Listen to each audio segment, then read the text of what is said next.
pursuant to the earlier announcement that I made in the course of last year, the new cocoa bill that is going to Parliament will now prohibit Cocoa Board from such quasi-fiscal expenditures and other non-core expenditures going forward. And it will come with punishment if they ever do so.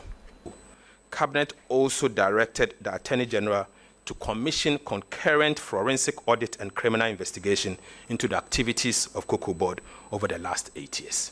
To bring relief to unpaid cocoa farmers, Cabinet has accordingly directed the Ghana Cocoa Board to commence immediate payment of all affected cocoa farmers. 2, a new Cocoa Board bill will be presented to Parliament to implement an automatic adjustment of producer price to align with movement in the world market price, exchange rate, and other key variables, and guarantees a minimum of 70% of gross FOB price to be paid to the cocoa farmer. A new financing model for cocoa purchases and related operations with associated benefit for increased processing will be introduced effective 2026-2027 crop season. The Minister of Roads and Cocoa Board jointly conducted this rationalization exercise to reduce the exposure on cocoa roads. Upon the completion of the exercise, the total exposure of 21.7 billion Ghana cedis has since been reduced to 4.35 billion Ghana cedis. Cabinet has directed that the liabilities of the 4.35 billion be transferred to the Ministry of Roads and Ministry of Finance.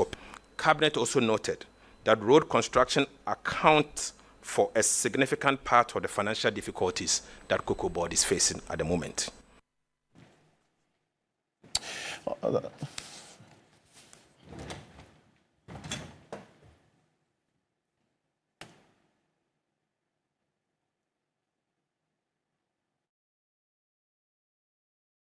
That's the Finance Minister, Dr. Kasiel Atufo, there. The details that he gives us an idea of how government is thinking about solving this Cocoa Board problem in the coming months and years ahead. Far-reaching reforms that have been announced. It's one thing putting it out there, and the other also ensuring its effective execution. So these sweeping reforms aimed at stabilizing Ghana's cocoa industry, also ensuring fair prices for farmers and promoting long-term sustainability. That's going to be the focus of our conversation this morning as to whether these three-tier legs of objectives of these reforms can and will be achieved. It has a finance leg, so we have a financial analyst who's joining us. As a policy leg, we have a policy analyst who's joining us. The stakeholders within this entire industry, especially the farmers and the license buying companies, LBCs, they will also be joining us this morning. And the CEO of Cocoa Board, Dr. Randy Abe, who was on the show last week, has clearly stated and quite detailed the position that we find ourselves in now. The conversation has to be lifted beyond it, going into what exactly these reforms that have been announced is meant to achieve and how that can be done. We'll have a conversation this morning here on Key Point, taking into consideration what the cocoa farmers themselves have been saying about some of these measures that have been announced. There's a certain level of certainty that they say they want. So this automaticity that the government is proposing, that this automatic price adjustments, meaning that if the prices change on the world market, it directly reflect locally, they have their views on it, which we will be hearing from them this morning. The proposal to have cocoa bills or the cocoa bonds then issued again, taking into consideration what's happened to investors in this cocoa bonds in 3, 4, 5 years ago. How different will this be? All of this we will be finding out going forward. So stay with us here on Key Point. Also coming up, the civil society organizations have renewed calls for the criminalization of vote buying in intra-party elections. warning that the practice is steadily eroding Ghana's democratic foundations, entrenching corruption and these earlier stages of political leadership. Taking into consideration what happened in the Awaso East NDC primaries exactly a week ago, a number of things happened. The majority in parliament issued a statement, the party issued a statement.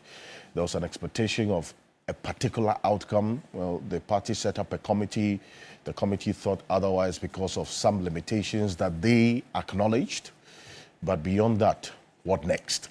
Because the problem or the challenge is still staring us in the face. So we'll have a conversation this morning. Delegates for sale. How do we deal with this? The major political parties, key representatives will be joining us, the Deputy General Secretary and the Director of Communications for that matter. We'll be back shortly after this quick break this morning here on The Key Point. My guests trickling in already. They'll take their seats. We will go straight into the conversation with the poll tracker as we track what has been happening, especially in the cocoa sector over the period and how the next few months and years ahead of us will be. Stay with us after this quick break. We'll be back shortly. We're live on 3FM 92.7, also on TV3 Ghana on Facebook and on DSTV channel 279 all across the world on 3news.com. We're on the Voice of London radio in the heart of the City of London, Voice of London television as well. I am Alfred Okanse. Welcome. This is Key Point. We'll be back.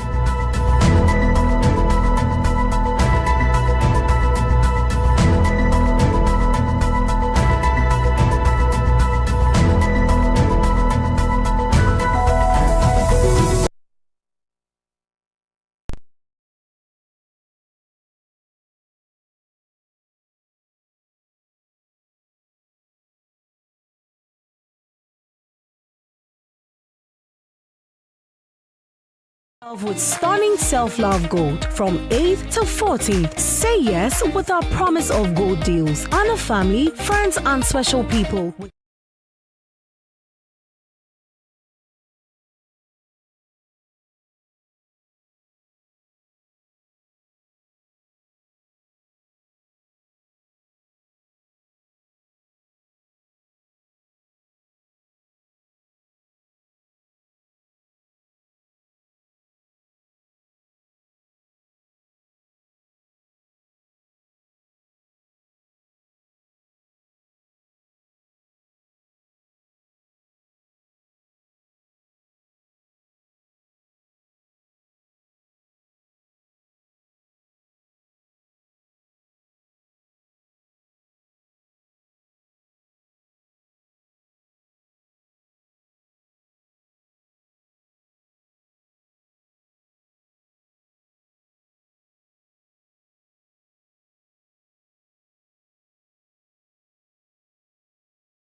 Cocoa Board had a negative equity of 3.4 billion at the end of 2016 with the Cocoa Board staff, and then radio interviews, all the 74 places. But look, Cocoa Board at the end of 2016 had a positive equity of 1.8 billion at the end of 2016. Cocoa Board had a positive equity, which meant that Cocoa Board's assets were more than its liabilities by 1.8 billion. Audited accounts 2016. Cedis or dollars? Cedis. Okay. Cedis. Well, our accounts is in cedis. Okay. Now, at the end of 2024, Cocoa Board had a negative equity of 3.8 billion. From a positive of 1.8 billion to a negative of almost 3.9 billion. Now, guess what? When we took over, we inherited a debt of 32.91 billion cedis. 32.91 billion cedis. If you can just put that on your screen. That's the $481 million. 32.91 with $481 million and 10.06 billion due 25-26 alone. So, like I said, the cocoa bills that were deferred, the first payment was supposed to be lodged in the account, 2 billion cedis in August, for payment to be done 1st of September. No steps were taken to set aside even 1 CD for the repayment of this 2 billion. Because they go and sleep. It hit us straight. Yes. I see. It hit us straight. Now, you look at this rollover that we inherited, and I've already spoken about the implications. Now, cocoa rehab. Yes. Now, cocoa rehab. Somebody sent a message of cocoa rose. There is cocoa rehab. There is this cocoa swollen shoot virus disease, which has devastated about 40% of our farmlands. Cocoa Board took a loan of $350 million from the AFDB to rehabilitate 156,400 hectares. $350 million. We pay $61 million every year. We are paying now. Cocoa Board had only finished and handed over 40,000 hectares. All the $350 million gone. Out of 156. 6,400. All the $350 million gone. Another 700 million cedis from Cocoa Board's coffers gone. And only 40,000 had been completed and handed over to the farmers. If you take cocoa roads, cocoa roads commitments from there's a slide on cocoa roads, from 2014, from 2014 to 2024 was 26.5 billion. 26.5 billion. Wow. However, for 3 years alone, 2019, 2020, 2021, Cocoa Board awarded road contracts of 21.5 billion cedis. 3 years, 19, 20, 21. Now, in the year 20 alone, they awarded contracts of $1.2 billion. $1.2 billion. Same value as the entire syndicated loan. Yeah, so this is it. Look at this. So if you look to the left, this is the Producer Price Review Committee's allocations. So till date, the total allocations for us to do roads, 4.7 billion. Now go and look at the total value of contracts awarded, 26.5 billion. Ghana cedis. Now, but watch the 3 reds. 1, 2, 3. Those 3 years alone, 21.5 billion. And if you watch the 2019, 2020, 1.175 billion and 231 million cedis, road contracts awarded just that year. Wow. But look at this. Look at the first column, the allocation. If you look at the allocation, the 4.7 billion, nothing. It gives you an average of about 430 million cedis a year, an average of 430 million.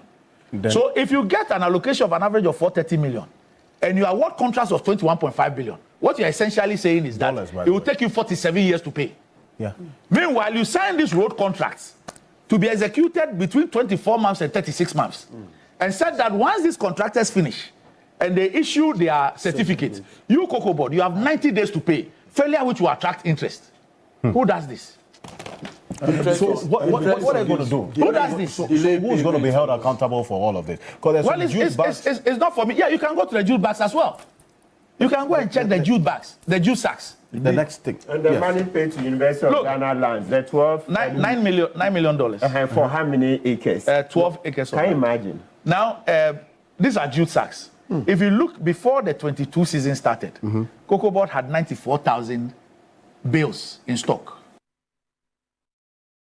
That's the CEO of Cocoa Board, Dr. Randy Abbey, stating the position of Cocoa Board that he inherited, giving quite some detail last week. And you find all of that in different forms on our various social media handles, TV3 Ghana. Welcome back. This is Key Point on TV3. We're live on 3FM 92.7. That position of Cocoa Board, where we are, or where we were, where we are now, and where Cocoa Board intends to go based on the details of the finance minister's press conference a couple of days ago, is going to be the major conversation this morning. As for the position of the CEO, it's been clearly stated. Now we're lifting the conversation beyond that. These major stakeholders who are going to be impacted or they will benefit from these reforms are the ones we want to hear from this morning.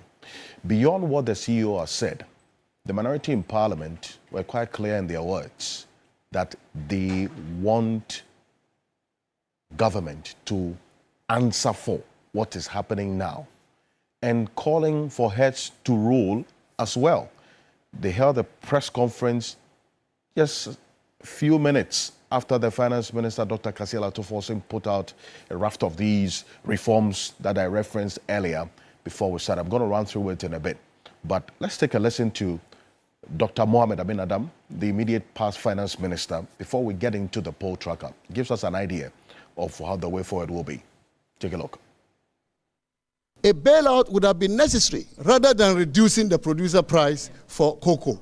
We warned this government about the reckless overvaluation of our currency. We warned them several times that these dollars they are pumping and pumping into the economy, that reckless intervention. Last year alone, they intervened to the tune of 10 billion United States dollars. The trend has continued. That reckless overvaluation of our currency will affect our economy. Because those of you who understand economics know that when you overvalue your currency, it adversely affects the export competitiveness of your country. Government should know, because they have economists amongst them. They should know that anytime you are implementing a policy, there are trade-offs. There are trade-offs, and therefore by overvaluing the currency as a policy, they should know that other sectors will suffer. So what a responsible government has to do is to achieve what we call policy equilibrium.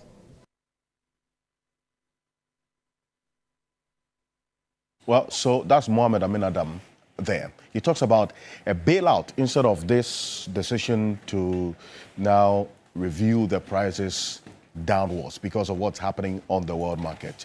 But the finance minister's announcement, a ton of cocoa now reduced from 51,660 per ton to 41,392 cedis per ton. But he gave an overview of where we were, and this is it. One, the 2025-2026 cocoa season began in August 2025 with the producer price of 51,660, as I mentioned, calculated at 70% of the gross FOB of 7,200 per ton, using an exchange rate of 10 cedis 25 pesos to the dollar. Take this into consideration and bear this in mind, because at the time we were starting this season, this is how much cocoa was selling on the world market. That's 7,200 Ghana cedis per ton on the world market. Now I'm going to show you how much cocoa is selling per ton on the world market today. And the cocoa farmers are saying, well, you know what? If there's a reason to now look at what's happening on the world market to reduce this, what comes to us, then when it was this price, we didn't also benefit that much. That's their concern. So they're asking for more. On the 1st of October, we are always looking at what happens in Côte d'Ivoire, and it's for good reason, because you know what? Both countries produce cocoa. What happens in Côte d'Ivoire directly influences our pricing mechanism. And so Côte d'Ivoire announced a new producer price, which was 20% above that of Ghana. So then there has to be some response from Ghana to ensure that this does not influence smuggling. That's what the finance minister said. And this was the response. As a result, the Producer Price Review Committee, which he, the finance minister, chairs, adjusted the producer price to 58,000 from the 51,660 per ton to reflect the exchange rate of 11 cedis 50 pesos to the dollar at the time. And this decision to increase the price of cocoa made Ghana's farm gate competitive and stemmed the potential smuggling of Ghana's crop. We know that this issue of smuggling in the sector is a big issue, right? Especially when cocoa prices in Cote d'Ivoire are higher than ours. Then he says, from October 2025, the world market price started dropping. While the price was in decline, Cocoa Board continued to sell the beans. And we do know, and I'll show you how much Cocoa Board has actually sold now or bought. In fact, over 530,000 from what we got to know. Below this $6,400 per ton, which then started to cost the farmers. And in fact, Cocoa Board's books. We're going to go into the details of exactly what the way forward is after laying this foundation. Are these reforms going to work to turn around the fortunes of the cocoa sector and by extension, the fortunes of the cocoa farmer and the license buying companies as well? They are the intermediary between the cocoa farmer and Cocoa Board or government, essentially. So the presidents of the LBCs Association, as the license buying companies, it was with us on the table. It's a big cocoa conversation we're having this morning. We have a financial analyst as well who's going to be joining us right now. We have a policy analyst as well who's joining us. We have a couple of lawyers, and we have the cocoa farmers as well. And then we have the initiators of these reforms, that is government, to help us understand what the way forward is and to raise very key questions about these proposals. And this leads us to the poll tracker this morning. Let's get into it now.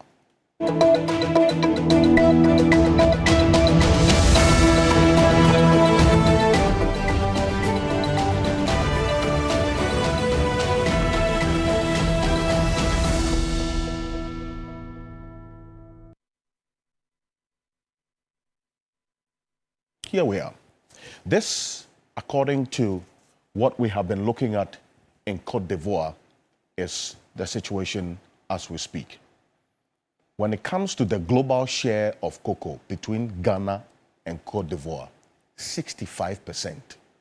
And that's why earlier I indicated that whatever happens in Cote d'Ivoire directly influences our cocoa sector in terms of pricing, because we then need to look at the dynamics of pricing and how that influences smuggling. Cote d'Ivoire is experiencing a situation as well, similar to what's happening, because the world market price of cocoa directly impacts on this 65% that these two countries, Ghana and Cote d'Ivoire, produces. 65% of the total cocoa on the world market. The question is why we also don't have a say. Okay, enough say when it comes to pricing on the world market. And that's why some of these reforms the finance minister talks about has caught the attention of some financial analysts. Well, they have also seen a reduction, but the difference between what they have done and what we have done is that the government has stayed the price at which it announced to buy the cocoa, instead of the option that our government has taken now to reduce the price. So that's the difference. And we hear the minority talk about a bailout, essentially, which would have then stayed the price for the cocoa farmers. So that's an issue we're going to be getting into. The rest of the world produces this, that's 35%. Nigeria and others you see. But then they don't have a significant impact when it comes to the combined effect of Ghana and Cote d'Ivoire. Here's what's been happening to the price of cocoa on the world market. This week, we got the source of this is the Bloomberg terminal. It's a publicly available terminal. You can track the pricing of cocoa on the world market. We started off the year 2026 with some just about 5,000 thereabout per ton. That's about $5,400 per ton. So Cocoa Board, as we speak, our pricing of cocoa, the reason why you hear the CEO say the prices of cocoa, that's Ghana's cocoa, is expensive as compared to prices of cocoa from Cote d'Ivoire and other countries, is because we are still pricing at $5,000. When the world market price, see that, it's 3,781. But then again, the question is, what did we take into consideration before we did the forecasting? And who exactly was looking at what, taking into consideration what was happening? This price of cocoa on the world market has been trending downwards for quite some time now. If you look at right from May last year into July up until February that we're talking about, it clearly tells you the trend that we've seen. So then what influenced this 5,000 that's dollars per ton that we put our pricing? Fundamental to address the smuggling into Cote d'Ivoire, because Cote d'Ivoire prices were high. But then beyond that, could anything else have been seen? And this is what we're doing now. This decision that has been taken by government to reduce the price or review the price of cocoa to reflect what is happening on the world market. If you look at history, what we have seen in terms of cocoa price per bag. So this, what you are seeing, is the price of cocoa per bag. What I mentioned earlier is per ton. That is a 51,660 that has been reduced to 41,392 Ghana cedis. It's per ton. This is what, so far, the revision we have had is the lowest for the cocoa farmer in the last almost 2 years. And the cocoa farmer is not very used to having their prices reduced. In fact, if you look at least over the last 10 years, it's been consistently increasing. So this is where the issue is, that, you know what, I mean, what's happened now? That is what government has to continue to engage and answer that question. In early 2025, this price per bag of cocoa was 3,100 Ghana cedis, increased to 3,228 Ghana cedis in August 2025. We saw an appreciation as well because of the pricing of the cocoa in Cote d'Ivoire. Within this short period, between August 2025 and October 2025, we had to review our prices to discourage smuggling to 3,625 Ghana cedis per bag. Now, what we have seen is a 28.6 percentage point reduction as a result of the review, from 3,625 Ghana cedis to 2,587 Ghana cedis per bag. Now, what is the way forward that has been proposed? If you juxtapose what is happening in Ghana and Cote d'Ivoire, as I indicated, Cote d'Ivoire is also having their own challenges. This is what's happening in Cote d'Ivoire. Cote d'Ivoire has also seen the producer price per bag review. But if you compare what is happening now to what is happening there, there's just a slight difference in terms of their pricing. 23 percentage points down. Now, if you do the conversion this is safer. So 145,690 safer. If you do it into cities, it's just a little more than what we're seeing in the Ghana situation. Now, the difference between what's happening in Cote d'Ivoire and what's happening in Ghana is a 307 Ghana cedis difference. So we converted the safer you see into Ghana cedis, 2,894 Ghana cedis in Cote d'Ivoire, and 2,587 Ghana cedis in Ghana. If you do the simple calculation, what is currently prevailing on the world in the Cote d'Ivoire Ghana pricing mechanism, the difference is 307 Ghana cedis. Is that enough to influence smuggling? It's a conversation the cocoa farmers will have to answer. Okay, so we'll get into that this morning. Then also, the measures that have been announced by the finance minister, I'm going to put out on the screen right now. It gives us a clear idea of what government is thinking going forward. One, the target when it comes to the 50%. Say, you know what, at least 50% of all the beans that Ghana produces is going to be processed locally.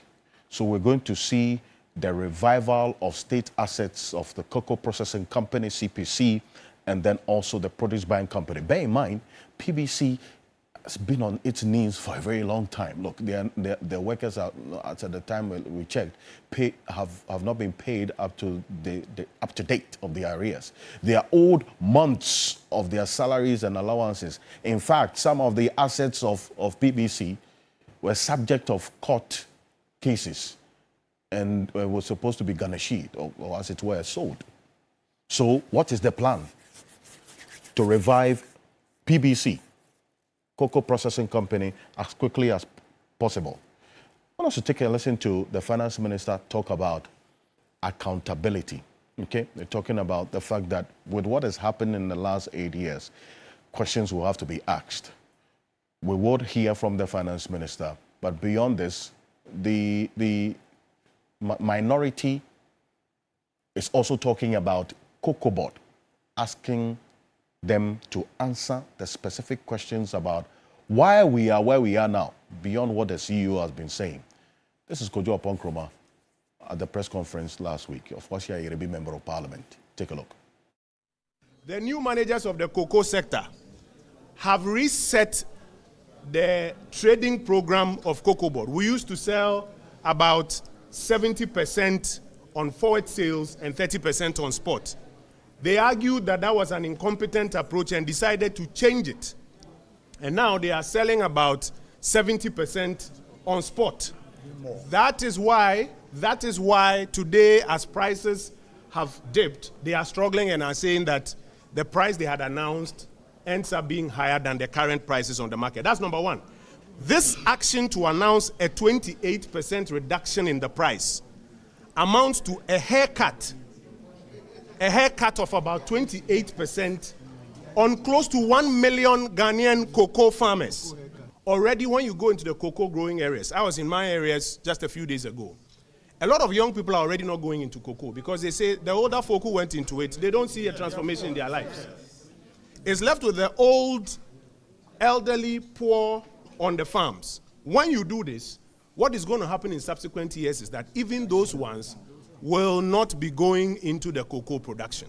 If they won't sell their cocoa farms to Galamsey operators, God knows what they will do. All of this has come about because of the reset that Cocoa Board did. And that is why, respectfully, we ask the president to relieve the Cocoa Board CEO of his responsibilities at this point in time.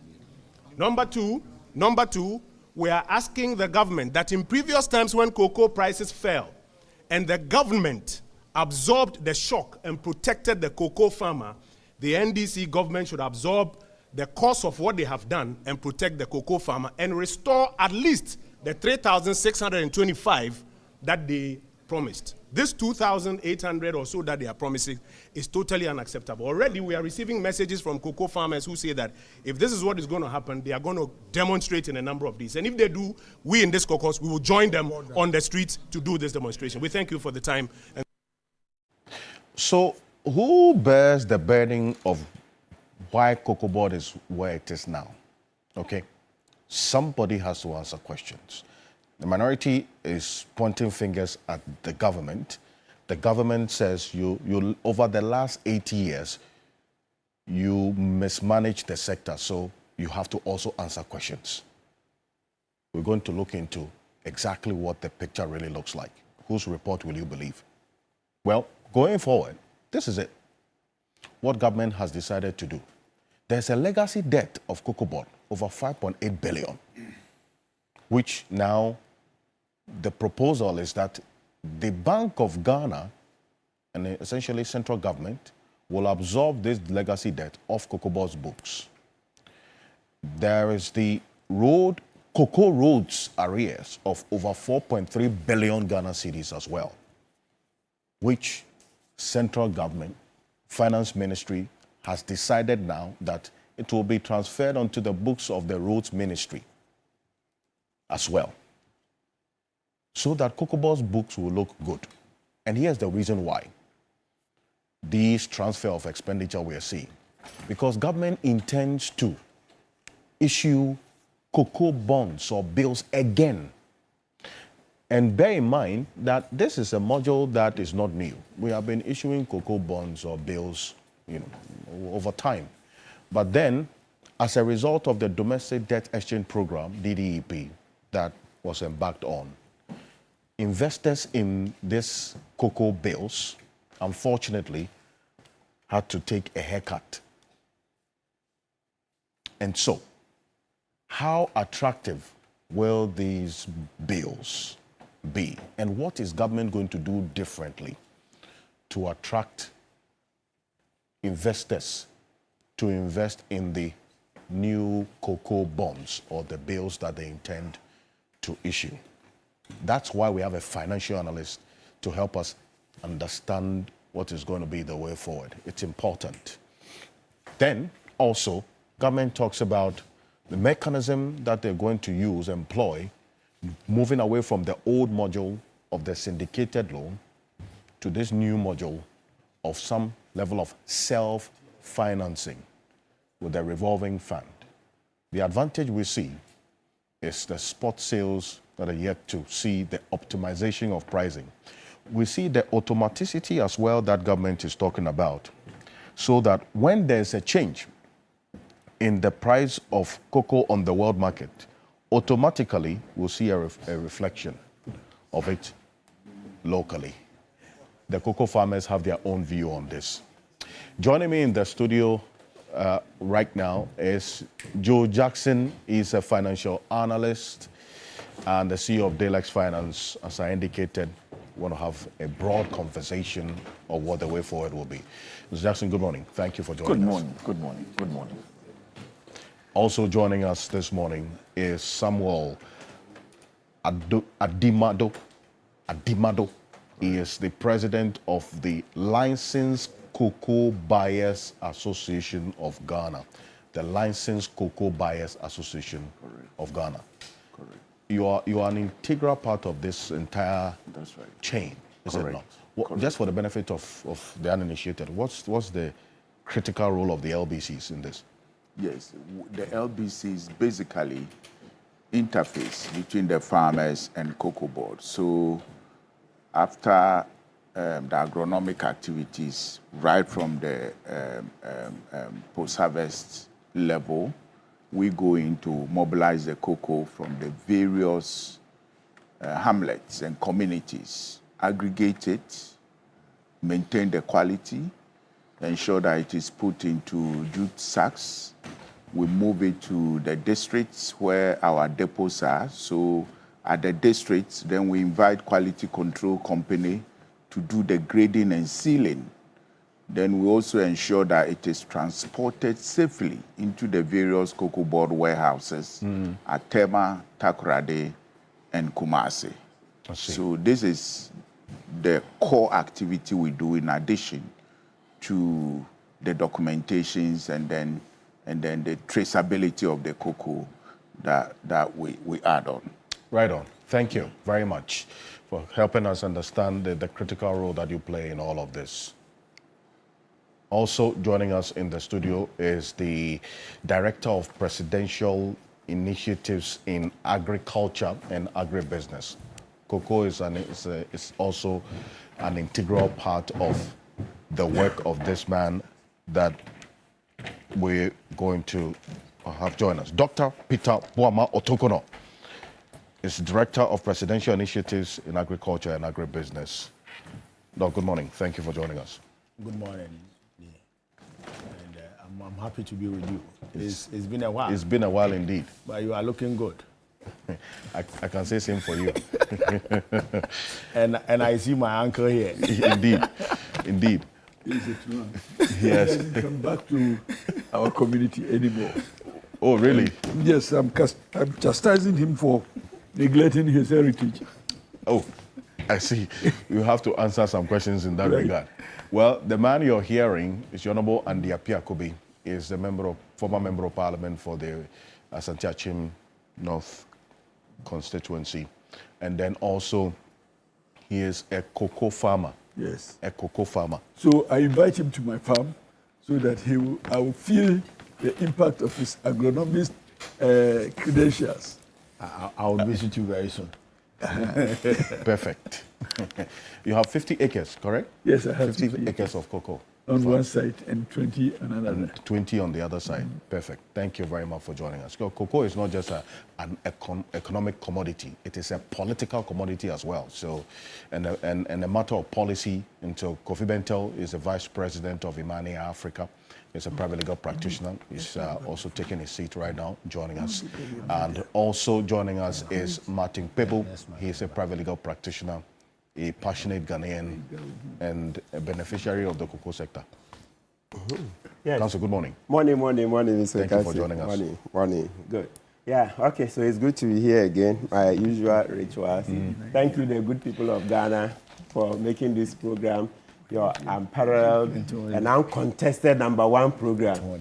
Thank you for the insights. Yes, always showing us, this is wrong, this is correct, etc. It's your program, so continue to make it your program. We are grateful. So once again, we will start with men above 40. Today we change the order. Important. Please, if you are above 40, you should be doing the prostate check. Go check your prostate because prostate cancer is deadly, very deadly, okay? Do it. It doesn't cost much. Then again, now we are looking forward to Yoko going into the 52.5 billion cedis that moves from GCB to unknown accounts in 2020, close to the elections. So the questions we are asking is that did the previous administration use that money to finance the election? If not, why is Johnson Ekwuamoisi failing to give the report more than 5 years on? In December 2024, he said he will come out with the report on where the money went. 5 years. He go explain tire. Yeah, he go explain tire. 5 years. He's not able to come out. And we are still sitting here and watching him. So what kind of country is this? That's where he would have lost his job. Pro tanto. He said 52.5 billion left GCB to unknown accounts. And 5 years on, we cannot explain. What kind of country is this? Is it any wonder that we had to go to the IMF? Okay, so I see Ajimambedu II, Domahini, thank you for standing up when a lot of people chose to keep quiet. To be after there, Sofe Kufu Yasantua, and then Kinteki Teku through the second Gamanche. Thank you. Let's see how it goes. Let's continue to build a resilient and strong society. Okay. Council, thank you. About the loss of revenue to the state. Under Article 41G of the Constitution, right, you have a right of action before the courts. Yes. So don't come and talk about it again.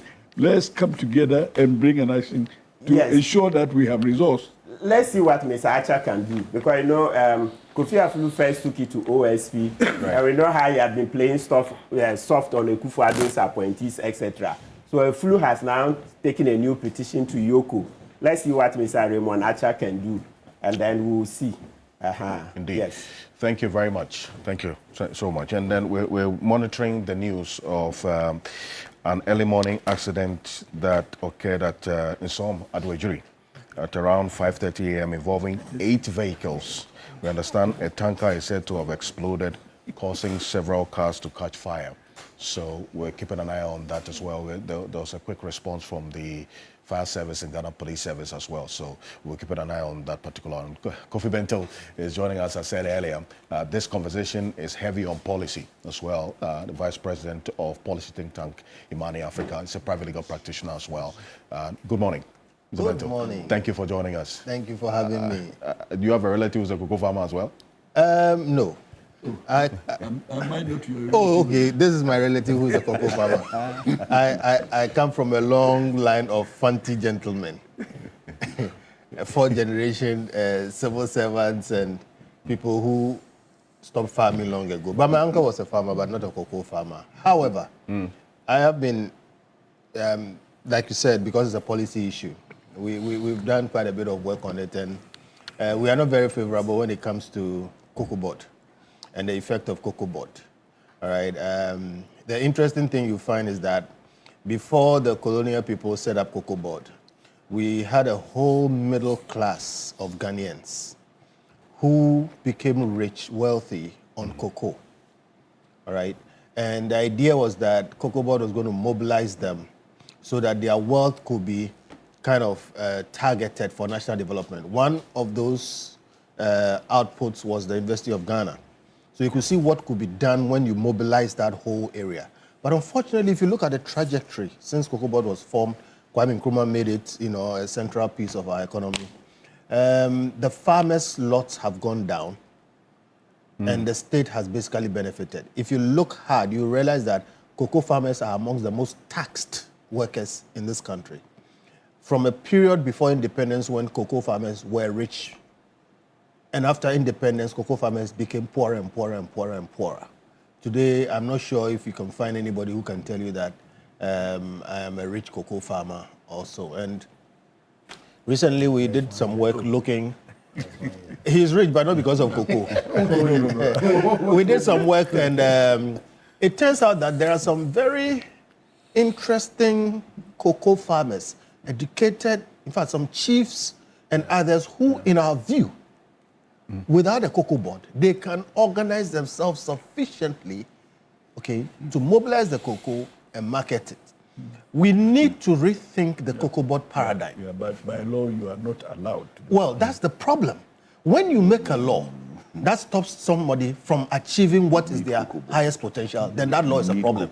And I just said, we need to rethink the cocoa board paradigm. Today, as we speak, cocoa board is a problem to farmers. It's a problem to the country. What are we talking about? Management is the problem. Cocoa board is a problem everywhere. Not the So we need to rethink the cocoa board paradigm.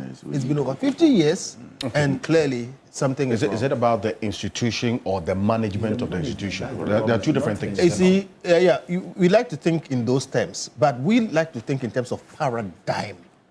Because if you say it's the institution, what has it done? If you look at the objects, what it is intended to do, they are all good things.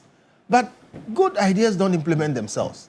And when we talk about paradigm, what we mean is that, look, everywhere in the world, when you set up government behemoths, monopolies, and these kind of massive institutions with law behind them, they devolve, they degenerate.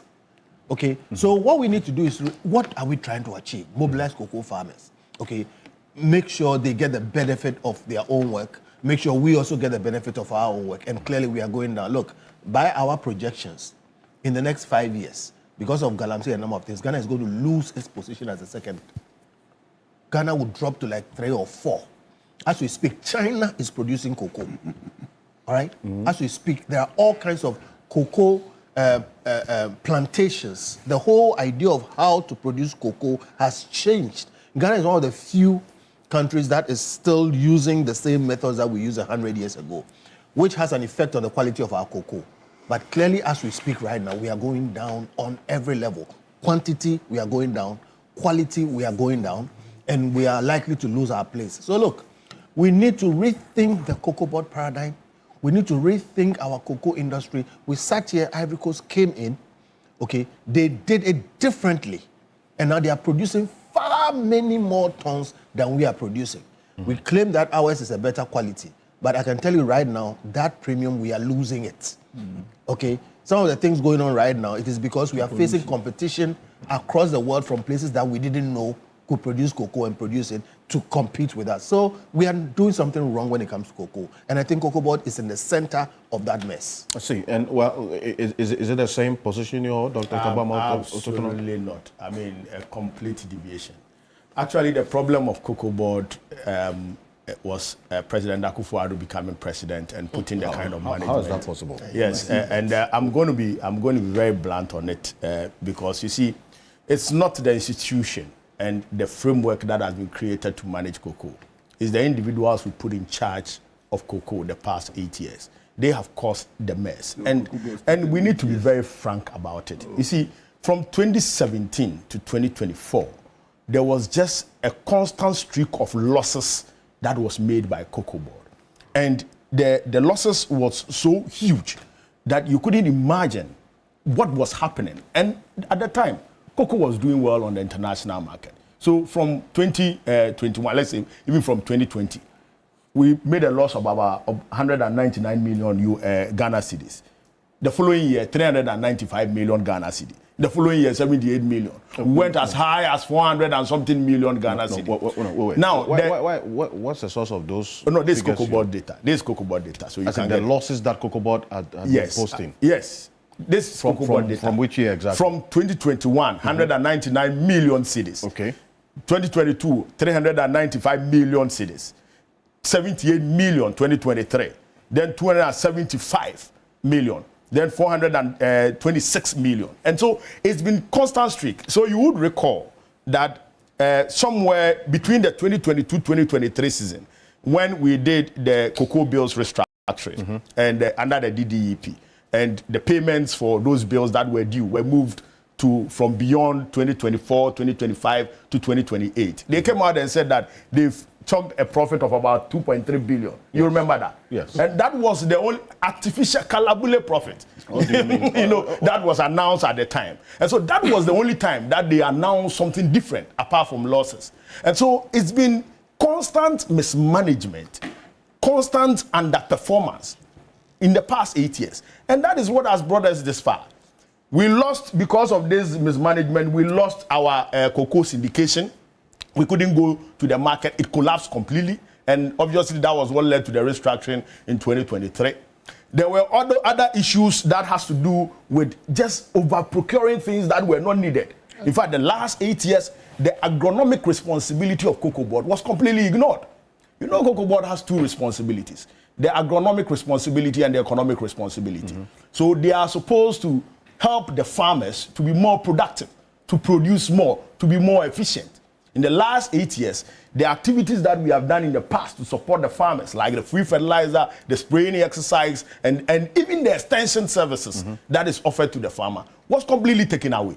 So you have the instance where Cocoa Board was spending all their money on needless procurement. And you heard Randy Abbey talk about the 26 billion, cocoa roads contract. That was not that alone. In fact, 4 days to elections, they were issuing LCs of about $48 million to buy cocoa sacks. Meanwhile, the cocoa sacks that were bought in 2021 are still in the stores. They have about 94,000 bales of the cocoa sacks of 2021 in the stores, some of which they used last year, 2024, 2025, 2026 season. And what is left can be used for 2026, 2027. Yet they issued LCs of 48 million to buy some bills. And the sad aspect is that the bills they imported in 2022, those they imported in 2023, and those they even imported early 2024 were not cleared from the port. And they are still at the port. And so you can't just understand what the Akufo-Addo government and the management of Cocoa Board were doing in the last 8 years. It's unbelievable. And that's the reason decisions they made were so injurious, not only to the sector, but to the economy of Ghana. You see, I asked you the source of it. Yeah, just quick one. See, yes. When we politicize the Cocoa Board issue, no, you see, I beg you. 1 minute, 1 second. I beg you. Yes. We will not solve the problem. Okay? Do you know what took Mr. Oponi to court? All right? And when you talk about the bills and jute and whatever, I agree with you, it's wrong. Do you know the government under which Ghana if you agree with me, let me say it. I beg you. I'm making my point. I'm saying I agree with you on the mess in Cocoa Board, but it didn't start in the 8 years. Ghana recorded its highest cocoa production under Akufo-Addo. 2020-2021, over 1 million tons. The highest ever in our history. And I'll tell you why. Hold on. And the mess started way before even Mahama 1 government. Now, what we need to appreciate is that, look, we have a whole class of cocoa farmers who have what we call collateral economic effect on a nation.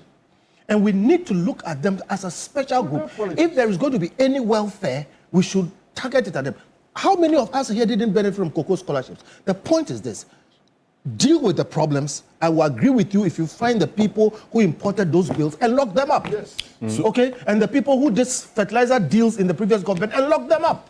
But let's not make it a political thing. You knock it here and I knock it back. We should focus on Cocoa Board as a national issue and deal with it. Okay. Because so many people, millions, with collateral economic effect, all right, are going to suffer because of some of these things. And in fact, that probe that you talk about, the finance minister has indicated there is going to be that probe. So, Alfred, if I can finish my point. For those who have to answer questions to do so. Now, I wanted to conclude because the Honorable Andy Apiakubi will come to Alfred, you see, the reason why you can't do discussions on cocoa without, bringing in politics or bringing in the politique and those elites who run government is that cocoa is a political matter that touches the lives of not only millions of farmers, but the entire nation.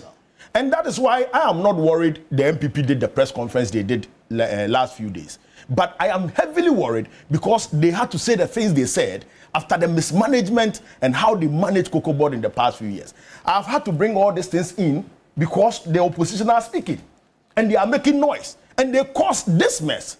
Look, the rollover contracts of the 333,000 cocoa that we had to supply. Are you aware that if we were selling that cocoa that we produced last year, we were going to make over $941 million US dollars. That's almost $1 billion. $1 billion. And guess what? We had to sell that under the current price regime. They locked the contract in at $2,600. $2,600. When cocoa was selling at 10,000, and you displayed that. Cocoa was selling 10,000 on the spot market. In the futures market, 12,000 US dollars. And they locked in a contract of 2,600. And you said this is not a political matter. This must not be discussed. This cannot be said. No, please, Kofi, let me learn, please. Okay. I mean, please allow me to make my analysis. I mean, you are not being fair to me.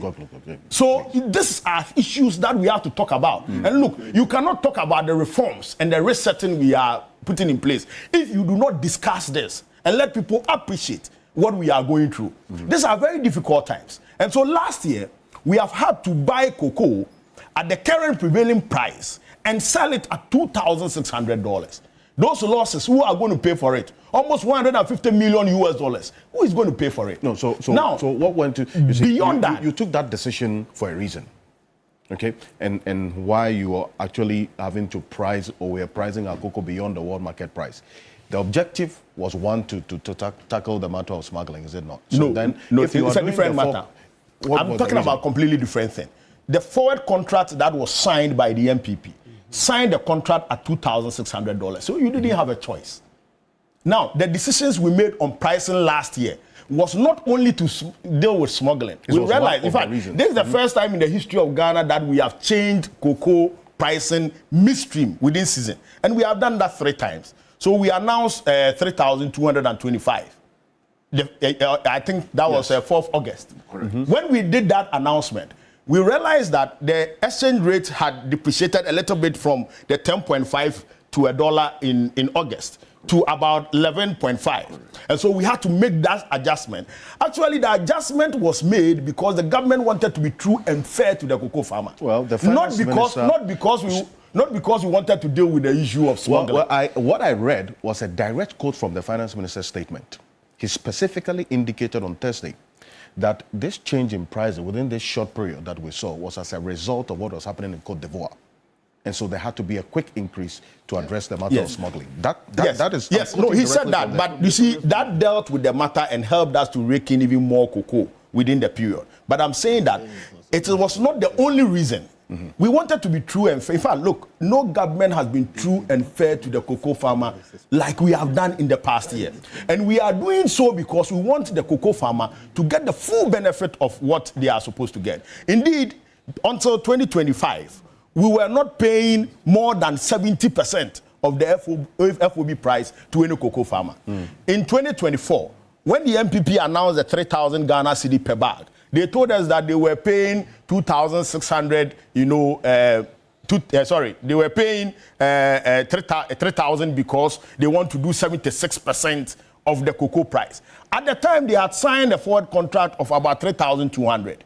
And so the 3,200, when they sell it at 3,000 Ghana cedi per bag, they were doing 76% of that price. But the actual price on the international market was 9,600, which is the FOB price. And so when you are doing the analysis and you want to be fair to the people, you price according to the price on the international market, not the forward sales that you have locked in. And the difference is almost about $6,000. And you say that you are doing 76%. So actually, between 2003 and 2023 and 2024, you would realize that the government was paying only 25% of the FOB price. 25% of the FOB price. And so government is saying that, okay, look, the farmer must benefit from the atoll. And so the thing is trading on the international market. It's like selling maize at 700, and you have a maize, and you want to sell it at 800. It won't work. So if the international price, the FOB price is 5,000, 5,200, 5,800, let's make an adjustment so that constantly the farmer can get 70% of the returns. Indeed, at the current price, which you displayed, $3,700. Yeah. At the FOB price, yes, $3,700. Yes, this is. If you look at this value and the amount we are paying to the cocoa farmer, it is beyond 90%. And it has never been done in the history of Ghana. In fact, the 90% of FOB price that we are paying to the farmer is historic since the days of Tetekwashi. So these are things that we must bring out, and together as a people, difficult times, we have to galvanize the farmers to understand the realities of what we are putting in. And the fact that even the prices that we have put out, even though it's a reduction of the previous year's own, it makes them even more profitable and better off than keeping the beans and the beans going bad.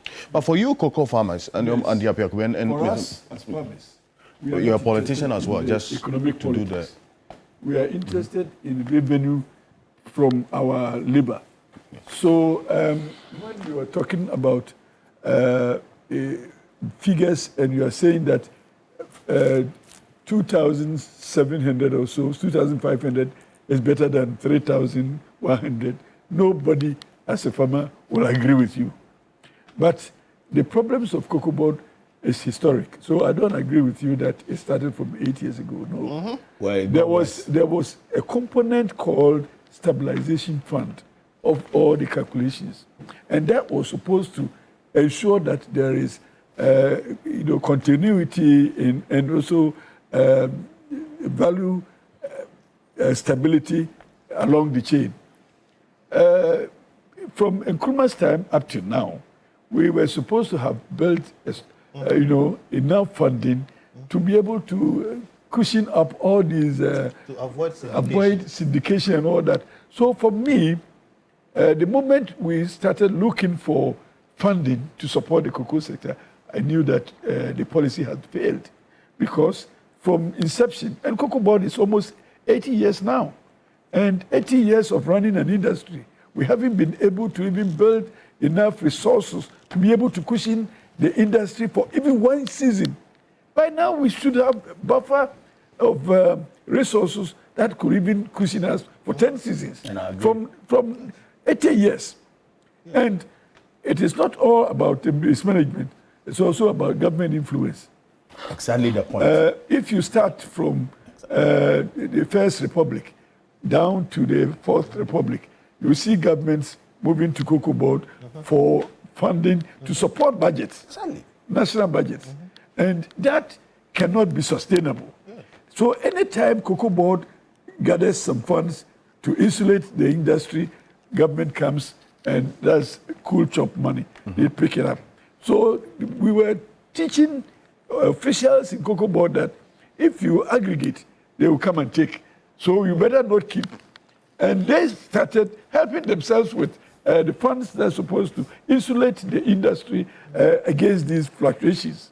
So you see, the problems are multiple in cocoa board. But again, I don't want us to even bring politics into it. All governments have done that. All governments, from Nkrumah's time up to now, all governments, when they see that there's money in cocoa board, they go and pick it. And I think that is wrong. And that has deprived the industry of the insulation. So down the line, we must be thinking differently, because we cannot continue to do the same things. And we also cannot politicize it. My brother says it started 8 years ago. I totally disagree with him, because even when I was going to school, check the data, when I was going to school, that 8 years. Listen. When I was going to school, some of us, but for cocoa board scholarships, we couldn't have gone. But our fathers were cocoa farmers. So for me, even if I enjoyed it, I would say yes, from my father's labor. But there were people who were also benefiting, who were not anywhere close to cocoa or close to cocoa industry. And you see, how could we be spending money for people who didn't deserve? And in recent times, the cocoa roads, so much money going into cocoa roads when cocoa farmers are not paying. I agree. So why would you prioritize cocoa roads against paying for the beans? That will bring us the money. Even helping the farmer. You understand? And when you are talking even about support to farmers, and we think that is a windfall, it is not. It is part of our earnings. And again, there are so many people who are making astronomical profits from the support system. Yes. And these are all monies that Cocoa board staff are management. Cocoa board, in fact, cocoa board suppliers are even richer than the farmers. You see, because when you are supplying, support services, and the support services make the industry even more expensive to operate in as farmers. You want to supply, say, insecticide, 5, 6, 7 times the price of insecticides supplied to cocoa board and onwardly to farmers. And we think that we have supplied farmers with inputs. No, the people who are benefiting from that procurement chain are rather the officials of cocoa board and the suppliers, not the farmers. So everything else in the cocoa industry is geared towards siphoning revenue from cocoa industry to people who are not even within the industry.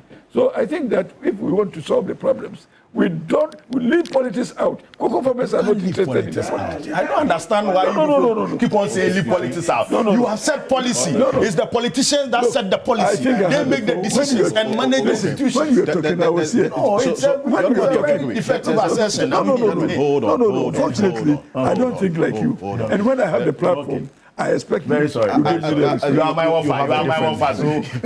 Okay, please. So I am coming in as a cocoa farmer. Okay. And I'm telling you that cocoa farmers, we are not interested in the politics. We want to work and get paid appropriately. Now, Cote d'Ivoire, they're paying the same amount from the previous year. And then you come and tell us that because of world market fluctuations, it means our policy has failed.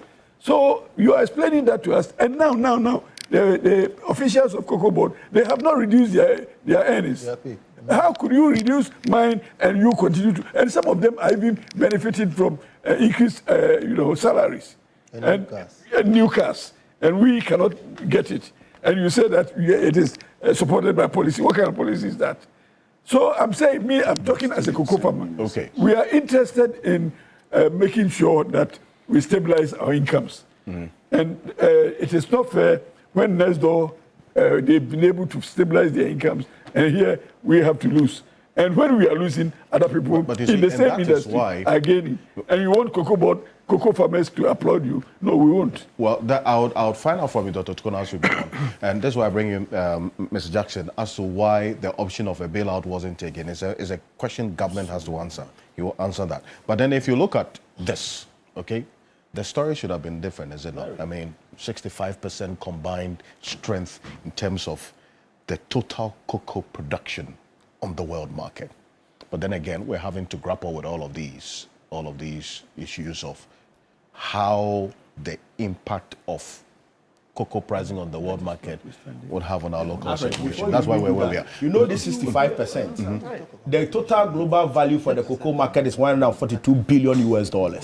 And this 65% produced by Cote d'Ivoire and Ghana, the two countries are earning less than 2% of the total value of the cocoa market. That's why the value addition is important, which is going to be the leg of our conversation. Mr. Jackson, please.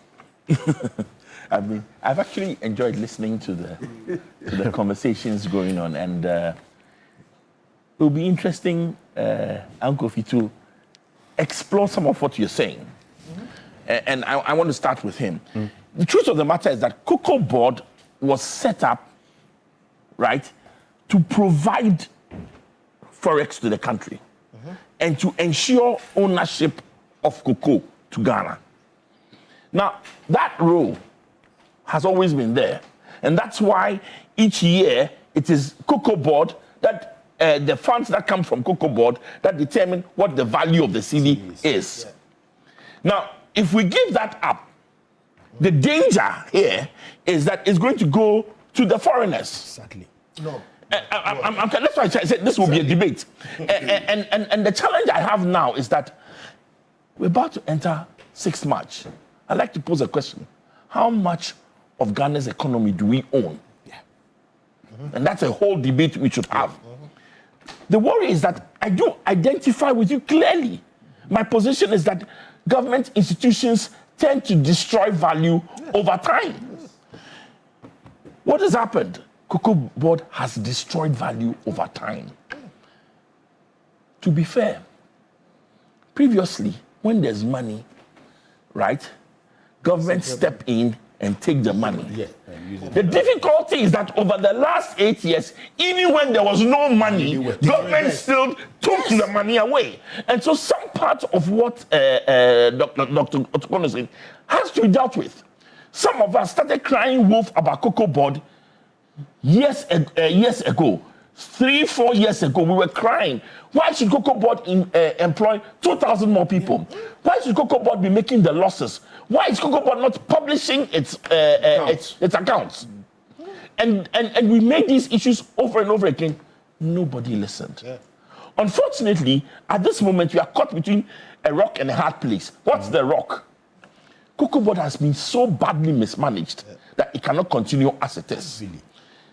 The hard place is that at the same time, the price of cocoa on the world market has fallen so badly that we now have to face the issue. But let's face the issue. Farmers have to understand that Cocoa Board is bankrupt. There's no money. In the light of the stabilization fund that was supposed to be created was not created. When we had a mechanism to ensure that farmers earn money by selling cocoa forward, so that when cocoa is sold forward, we can guarantee the prices for a period. You know what we did? When the price is here, we guarantee the price here. And then somewhere in the middle, I don't know. Something goes somewhere. I don't know. All I know is that some of the forward prices that were set, shameful. Why do we do this to ourselves? Somebody's plan. If somebody was leading them, they won't set that. Hold on. Right. I want to hear him. Yes. So that mechanism, guess what? Go to Cote d'Ivoire. They made better use of the forward pricing. They made more aggressive use of the forward pricing in the last few years. What have we done to ourselves? So, unfortunately, right, nobody is going to be happy in this matter. Especially the farmers. Oh, the farmers, let me tell you the danger we face now. Because Cocoa Board is bankrupt, and let's face it, the economy itself, things are looking up, but there's still no cash. What does it mean? Farmers have to face the reality that that drop in price is going to hit them hard. Yes. And when you add that to the corruption around inputs, fertilizer, others, farmers are facing a tough time. Why? Input prices have remained the same. Even higher. Even gone higher. The cost of living has remained the same. Inflation may have come down, but cost of living hasn't gone down. Life is hard, but now it just doesn't get harder by the month as it used to. So what has happened to the farmer? The farmer is squeezed. When you add issues of galamsey, others, we are facing a situation where we could see a dramatic decline in the cocoa industry. Is that what we want as a nation? Some hard decisions have to be taken. And the sad thing is that however unpleasant the current situation is, seems to be an attempt to deal with it. But it is unpleasant. And some of the unintended consequences could see dramatic declines in cocoa because already there were challenges. And yet, let's be clear, nothing will change if Cocoa Board does not reform. Nothing will change if Cocoa Board does not reform. You see, the way Cocoa Board is set up now, it is inefficient, it is unproductive, it is throwing any definition of yes. And the truth of the matter is that unless we reform Cocoa Board, all that will happen is that the farmers will get less money. That hole will continue. I have a question. So we've moved the debt. We've moved the debt to the government. We've moved the debt to the Ministry of Finance. That's what we've done. Question: are we going to still do cocoa roads? Well, the understanding that the finance minister gives is that this cocoa roads now is not going to be on the books of Cocoa Board. No, it will be cocoa roads will not be on the books of Cocoa Board. Away from it. But are you going to move away completely from it? And that's what is Cocoa Board going to just stay within its original mandate and core mandate? Correct. The new cocoa bill is dealing with that. How transparent are we going to see the pricing mechanisms that you're talking about? Because you see, in times past, we've seen that forex sales, etc., have been used in some manner that is hard to tell.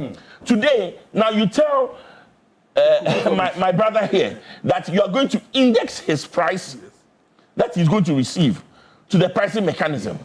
Question is, how transparent is it going to be? Are we all going to see how we arrived at that mechanism? Are we all going to see what the price, the international price is, and how you arrived at it? If we don't have that transparency, it won't work.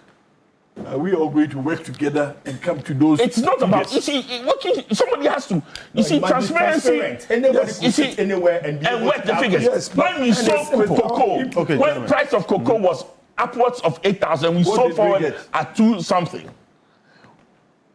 Somebody worked the numbers, and we didn't see it. We didn't hear of it. And they are comfortable receiving. I see. When all the sole sourcing goes on in Cocoa Board, you see, unfortunately, Cocoa Board is a reflection of who we are as a country now, and all the challenges we are facing. And sadly, as much as I see the role Cocoa Board is playing, I hold my head and I say, just maybe Uncle Kofi Bentil is right. Even though I don't like what he's saying, we've progressively watched everything go bad.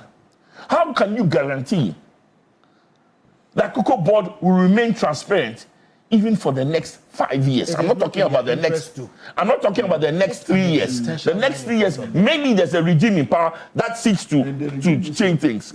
Some of the reforms we need are multi-regime and cross-party. And so, I tell you what, today, this last week is a sad, sad week. Oh, yes. For cocoa farmers, and for the economy of Ghana. Right? And some of the, listen, cocoa directly affects 800,000 households. 800,000 households. I'm not talking 800,000 persons. I'm saying 800,000 households. How many people are in that household? Times 4. What for? When you go to the cocoa farms, it's now times 6. Ask him. They're not doing 4. They're not in a One person at a time, please. Thank you. Yes, but here's the thing. Make your point. Even with the cocoa bonds, right? To be honest with you, this may be the time to introduce cocoa bonds. Why? Because there's some credibility restored to government borrowing. And we have a situation where the T-bills are being oversubscribed. And we have to stop using T-bills to fund, T-bills are just meant to fund cash flow shortages during the year. It was never meant to provide long-term government finance. We have to get back to the bond market and start to correct the negative perceptions that have been created about the government bond, but they're being oversubscribed, so it's good. You talk about the treasury bills now, correct? And then the others. But so cocoa bonds must come back. Okay. And one of the things that we must be worried of, if we don't change cocoa board, if we don't change and then listen. All the other companies, CMC, PBC, they've also been badly mismanaged. The change is not only Cocoa Board. You're saying you're going back to PBC? Are you going to fix the problems that were PBC and what brought it up? PBC was a publicly quoted company. Because of government interest, we managed to destroy it. It's still publicly listed. Yes. Listed where? So staying on that part, there's actually the proposal to have Cocoa Board also listed cocoa listed on the commodities exchange as another alternative. Just a quick one on that, and then I'll come to the all these things would work if Cocoa Board itself starts to operate like an efficient institution, stick to its mandate and not grow. Now, at this moment, there's no incentive. You see, and what scares me is when we had the NPP holders press conference, there's some specific allegations laid against Cocoa Board in the last 1 year that were scary. I don't know whether those allegations are true, but if they are true, it means we haven't really changed who we are. We have only changed the personnel. Well, Mr. Jackson, on that bit, you see, that leads us then to the question of accountability. Because then, if you look at what has happened over time, and reason why the finance minister talks about some measures that have been put in place to, as it were, make the books of Cocoa Board look good for this way forward, as in to ensure that if we are going to now look at the option of issuing cocoa bills or bonds again, it must attract investors. So this is it. You are taking the liabilities of Cocoa Board's books.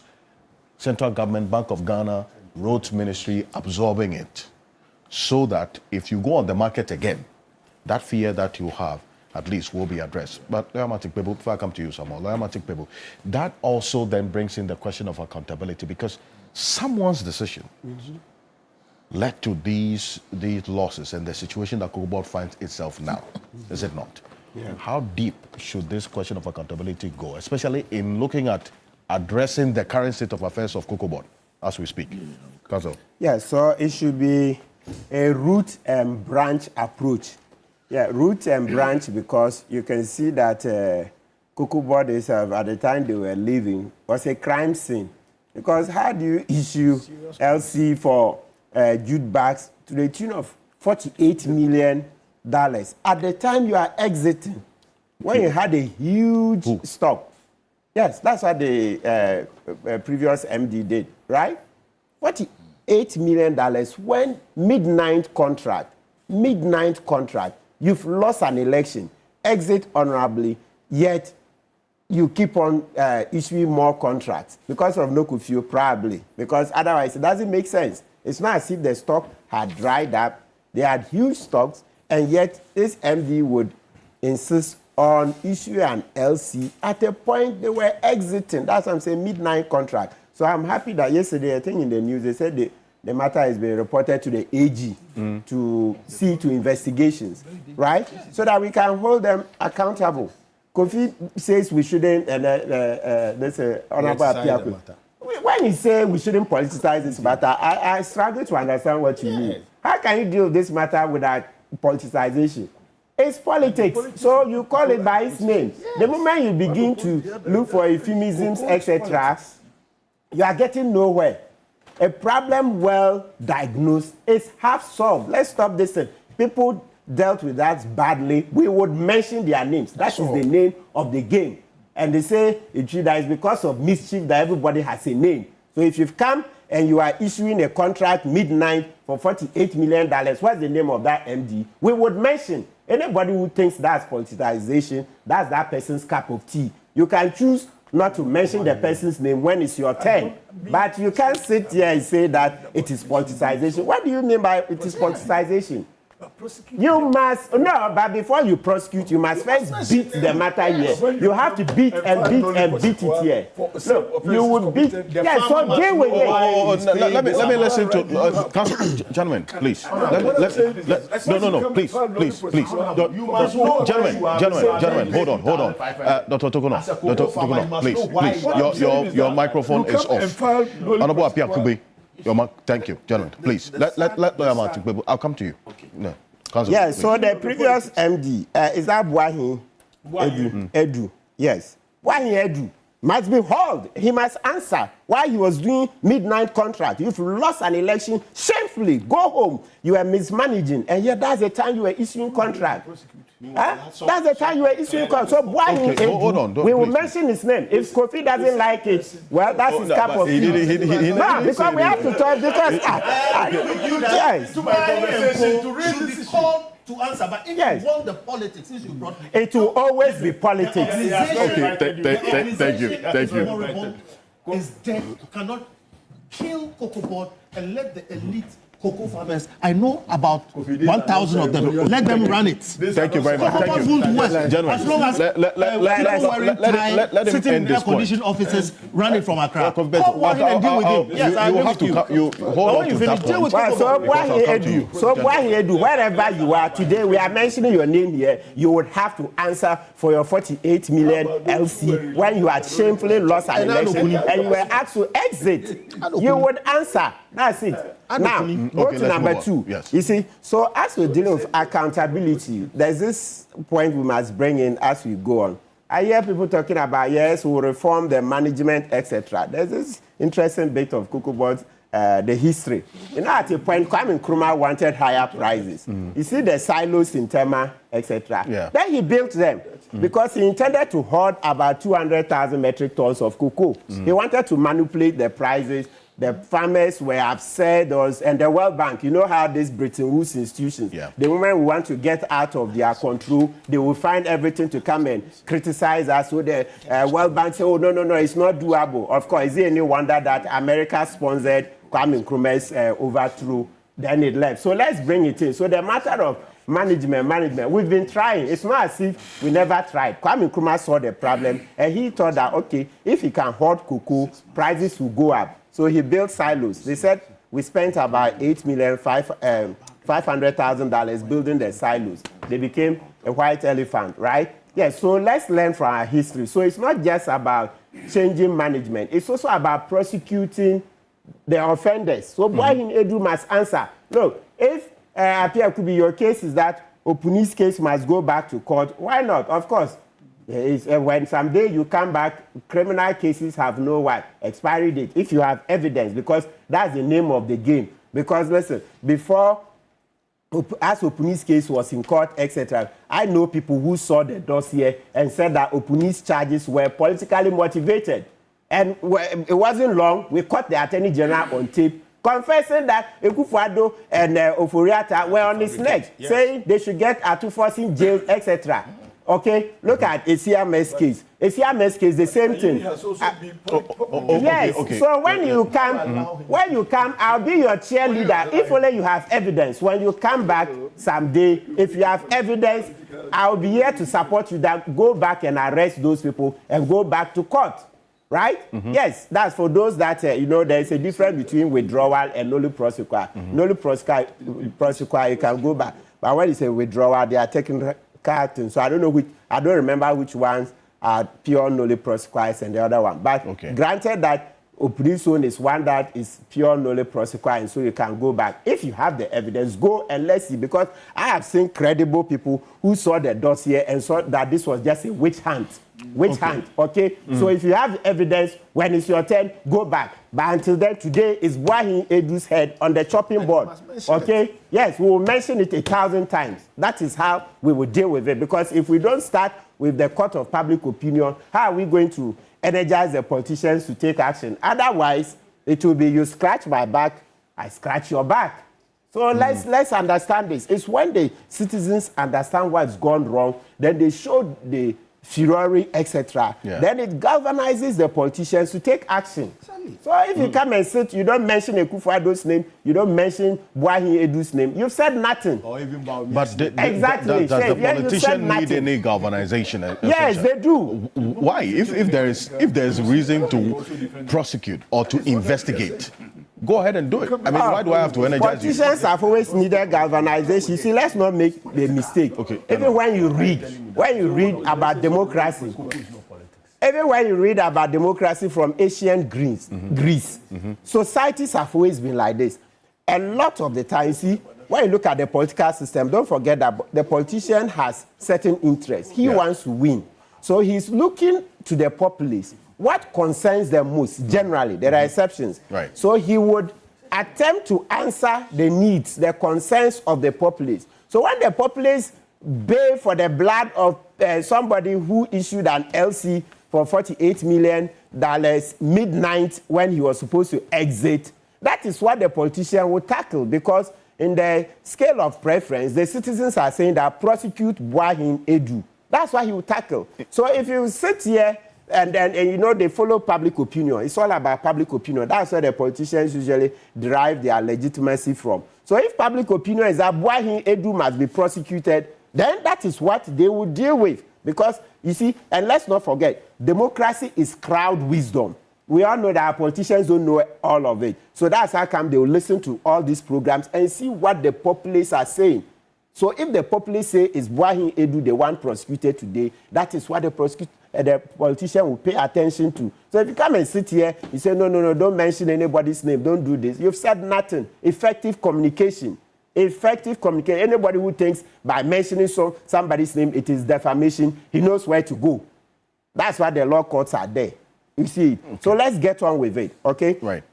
Yeah. So the sorry, please. I hope I have a minute to run up. Yes. So the matter of the 333,000 metric tons that the previous government locked in at $2,600 per metric ton. Yes. It's a huge problem. So you see, like last week we had Randy Abe here. He came and explained that it's been an albatross on their neck. They will buy cocoa at over about 5,000, 6,000 per metric ton. Can you imagine? Who does that? It's as if we are washing our faces from the bottom. Yeah, who you? Go up. What kind of washing of face is this? Are you really washing your face? And we are quiet. No, so Boahin Edu must answer for that too as well. What kind of politics? Then you saw the projection he did, the expenditure income. Yeah. You see how they issued a lot of contracts for cocoa roads, well beyond budget. And today Boahin Edu is working free. If I had the price, I'm sure by now I would have held him and then started investigating him seriously. Why would you go well beyond budget? Everything well beyond budget. And today, you see, I'm coming to shift the blame, saying that go and take, what do you call it, a loan. They are looking to put pressure, just like the way they shamefully had to go back to the IMF. That's what they are looking to do. But here's where the question about the silence comes in. So that these references you make and the books that Randy Abe showed us last week were there prior to this moment. Did we have to wait for this moment to be told the rot or the situation that was inherited as has been described? No, I don't think we had to wait for this moment. And matter of when they took over, this matter of the 48 million LC, the story came over about a year ago. So what action had been taken until now? That is where. The action of investigating and then also the probe. That now the so we've said it over and over that perhaps to make oral more effective, more efficient, we will need to recruit more investigators, more prosecutors. That one is very clear. You know, Dr. Ayino is doing an excellent job, but it's also clear that the cases are too many. Because this $48 million, if you Google it, you see that in 2025, the story broke. And we're upset. We're extremely upset, etc. But no investigations began. I can imagine, because there's a long line of cases. Even in the oral report, we had about 2,500 complaints, right? Of course, not all of them had enough facts to support. But the point is that even what we submitted under oral, we've not finished investigating those. So when you're adding more, so it's clear that, Dr. Ayine, this morning, what we'll be begging for is that you need to ramp up your men. Yes, more recruitment, because when you increase the number of investigators, number of prosecutors, then we can get all these cases to court. Because the impunity is too much. The impunity is too much. When I listened to the MPP press conference, I was like, so you cause a problem, like what did they say to call you guys? That's a bed. It goes down the street. It goes to foil the water, and then comes to say, who foiled the water? You've caused a problem. Instead of it to come with a contrite heart to be conciliatory in trying to solve the problem, now you are grandstanding. So I was like, Adam and the rest, are they really serious? Are we kids? So you think we didn't see through that when we voted you out? You see, give us a bit of respect. credit her to some modicum of intelligence. We saw through all that. We saw that MPP was badly mismanaging this country. That's why we sacked you. So you don't gain any points when you've caused a problem and we are trying to fix it, and then you come and do grandstanding. You come with a conciliatory approach. You see, your tone is everything. You come, okay, first of all, you admit your own role in the mess. When you want us to listen to you, you first admit, the 333,000 metric tons were locked in at 2,500. It was a huge mistake. The moment Adam says such a thing, say, okay, hey, today you are being man enough. You are man enough to accept your mismanagement. They say, yes, but that notwithstanding, government is a continuum. We would help. This is how we think we should go about it. You come, you don't admit your own mismanagement, then you start doing grandstanding. Well, they talked about some IMF arrangement, which is one of the areas we'll get into. But, Mr. Ademado, for you, in the end, it is you getting your money. Correct. Being paid. That is what is the most important, is it not? Correct. So, thank you, and thanks to viewers. I would like the panelists to take time, listeners to, I came with a graph. Okay. So that I'll look at that. We are here because of the cocoa sector reforms. Last week, we had a press conference. There has been engagement. Farmers are being paid. Our money is being paid. No, the payments have started? So overview. No, let's confirm. Yes. Have you confirmed that farmers have started receiving their money? As on one of the studios, a farmer called in that he has received his money. Okay. It's not the entire farmers that have not been paid. So there's transfer going on. There's on 50,000, we understand. Yes. So let me go over to the graph, the overview of our cocoa sector. Now, this is a 20-year data. Producer price against terminal price, the percentages. I've left the 10 years because of the syndication. Now, when you look at the graph carefully, you could see that there are a few pointers where the farmer got 70% of the terminal price. Now, when you look at the graph, from 2021, we started having crisis. Then, 2025, we went up above the terminal price. Now, going up above the terminal price, meaning we have overpriced ourselves out of the market. And this is what has brought us here, that we need to reform. We need to go back to look at our cocoa sector. Now, when I've explained the role of the LBCs, when you just oppose the role of LBCs in this graph, it doesn't change it. So I will stick to the farmer aspect. Now, when you look at 2023, 2026, I would like you to zoom in. When you look at it, now you could see that there is a problem. The farmer is dropping to almost 21% of the terminal price. And this is what we've done to our cocoa farmers for 20 years. 20 continuous years. This is what the data is saying. It's a big problem indeed. And so the continuously the cocoa farmer is losing. Yes, this is what we've been saying. Now, thanks to Minister of Finance for taking the bold initiative that we need to reform the cocoa sector. And thanks to government for listening to us. And also thanks to the management of Cocoa Board for cooperating with us. Because when you look at the posture of Randy, he wants the sector to be reformed, and that is where we need to support him, congratulate him, because he's one of the few.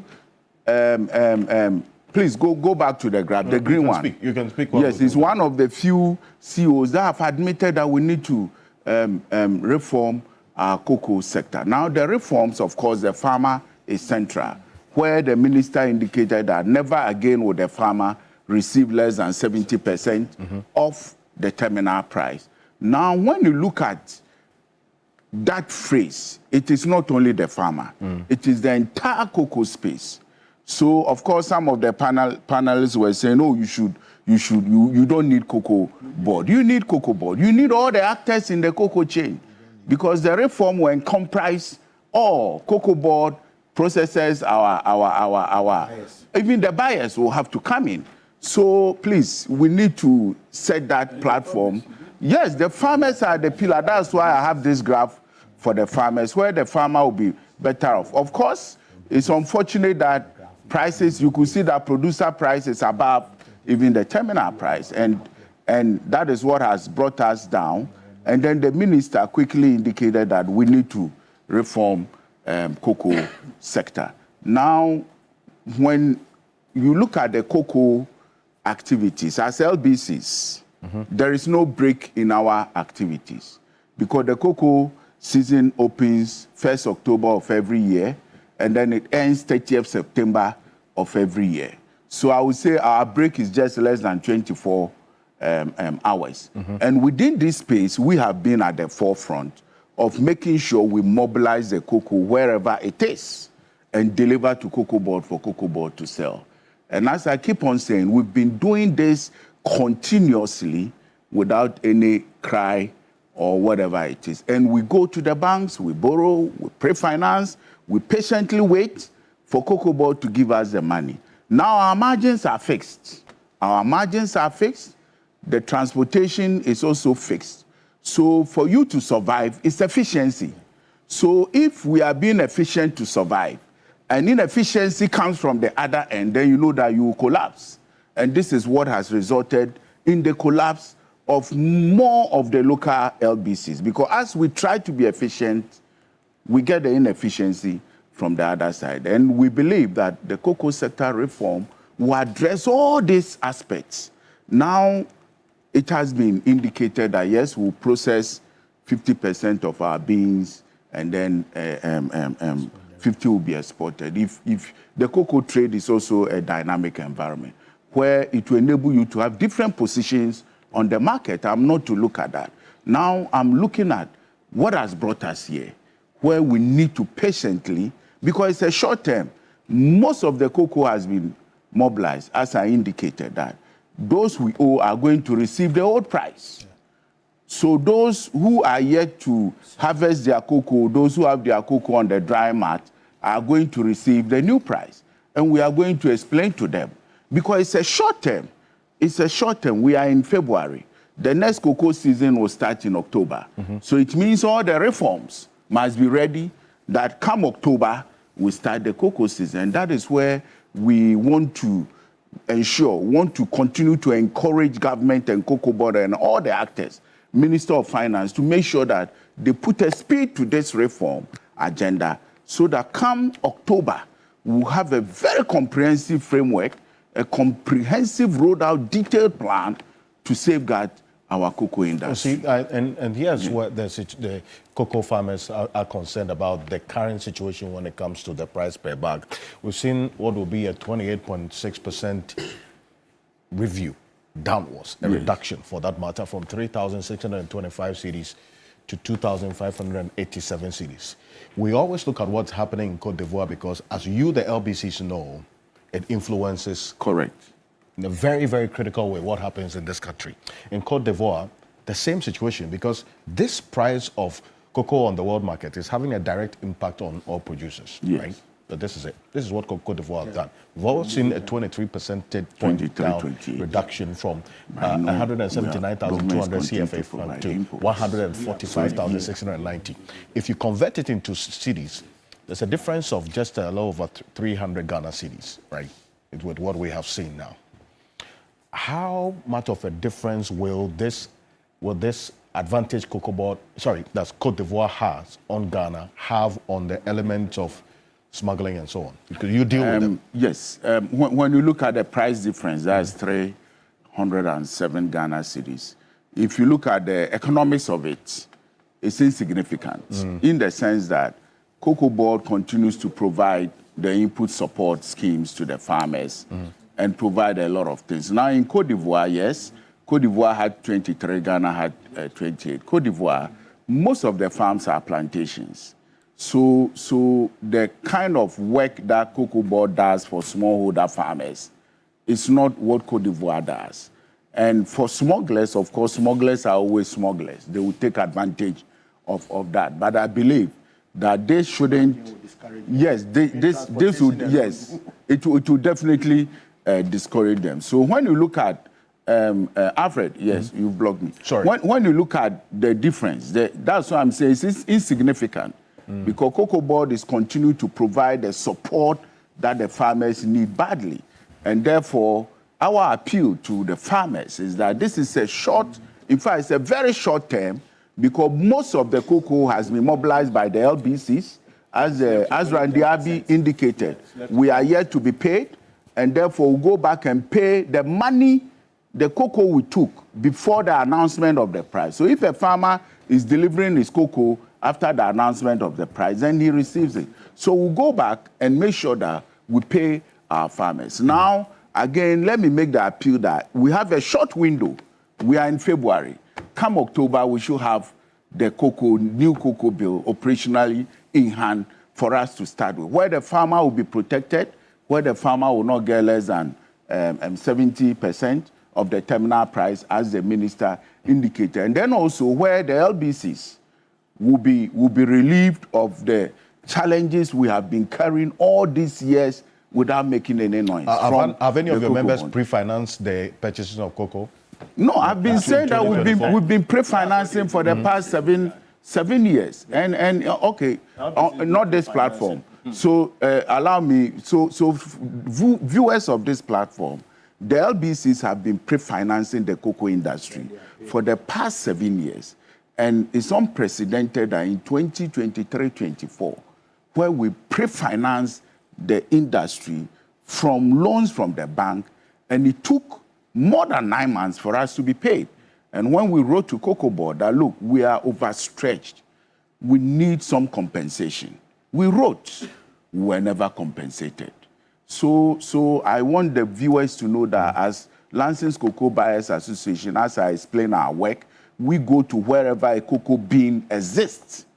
Wherever a cocoa bean exists in the cocoa farming areas, whether there's road or no road, we make sure we buy the cocoa from the farmer, we bring it to our warehouses, we make sure the cocoa quality is maintained, we bag it, we move it to the nearest depot at the districts where you can load it onto a truck, we maintain the quality, we invite quality control company to come and do the grading and sealing. That doesn't end.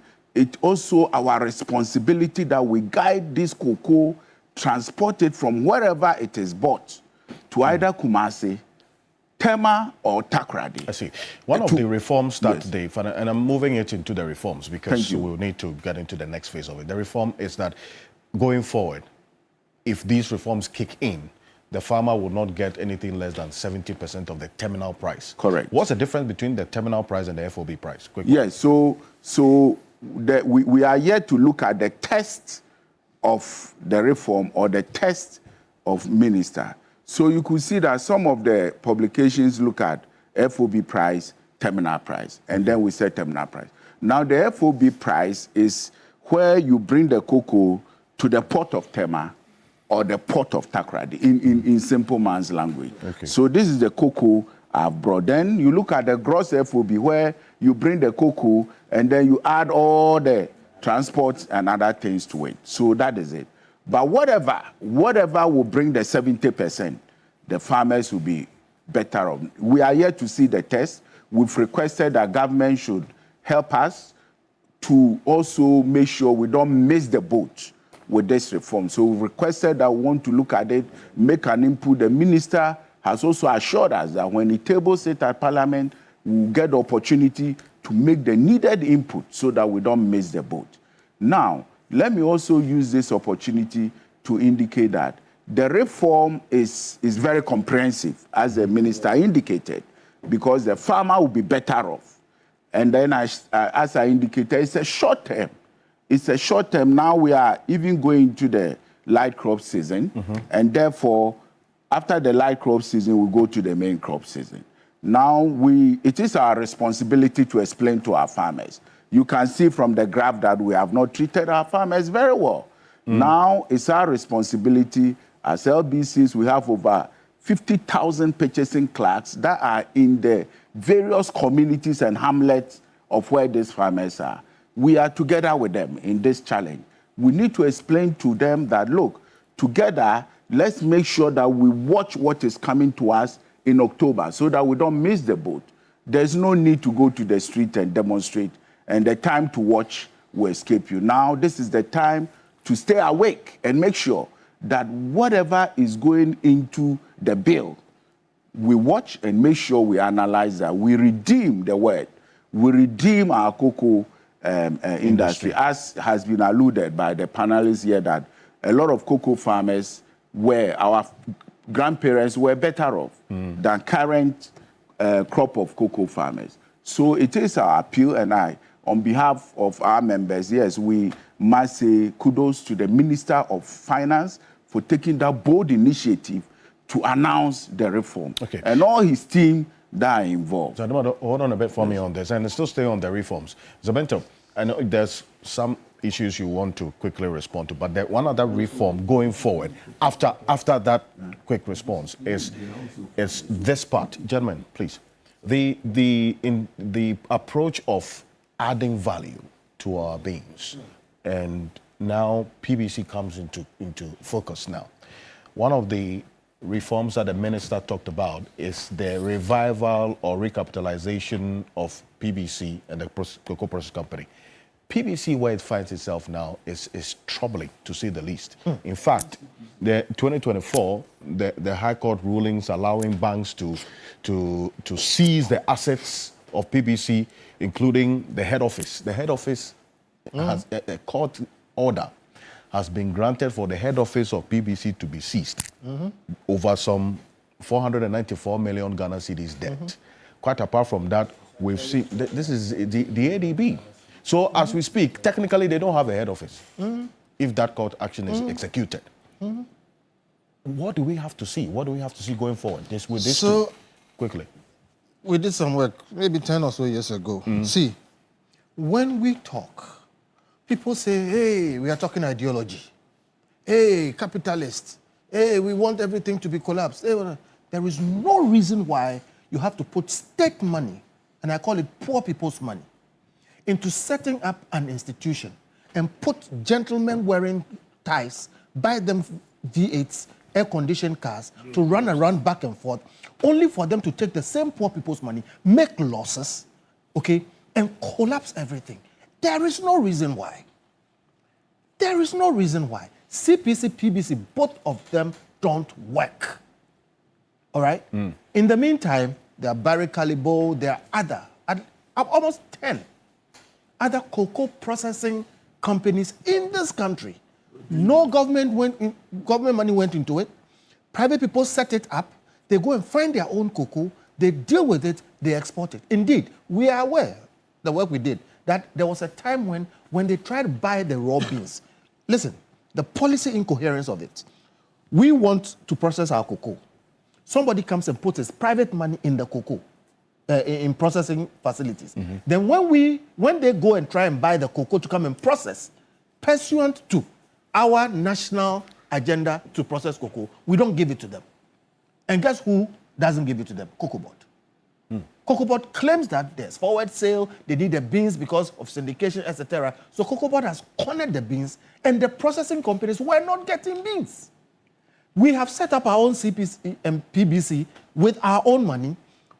People go to work every day, don't do anything, they run into losses. The point I'm making is this. When we talk, it's not because we hate people or we want things to be collapsed or whatever it is. Look, you have a situation where you have handed the cocoa industry to people who have no interests, okay, compared to the farmers themselves.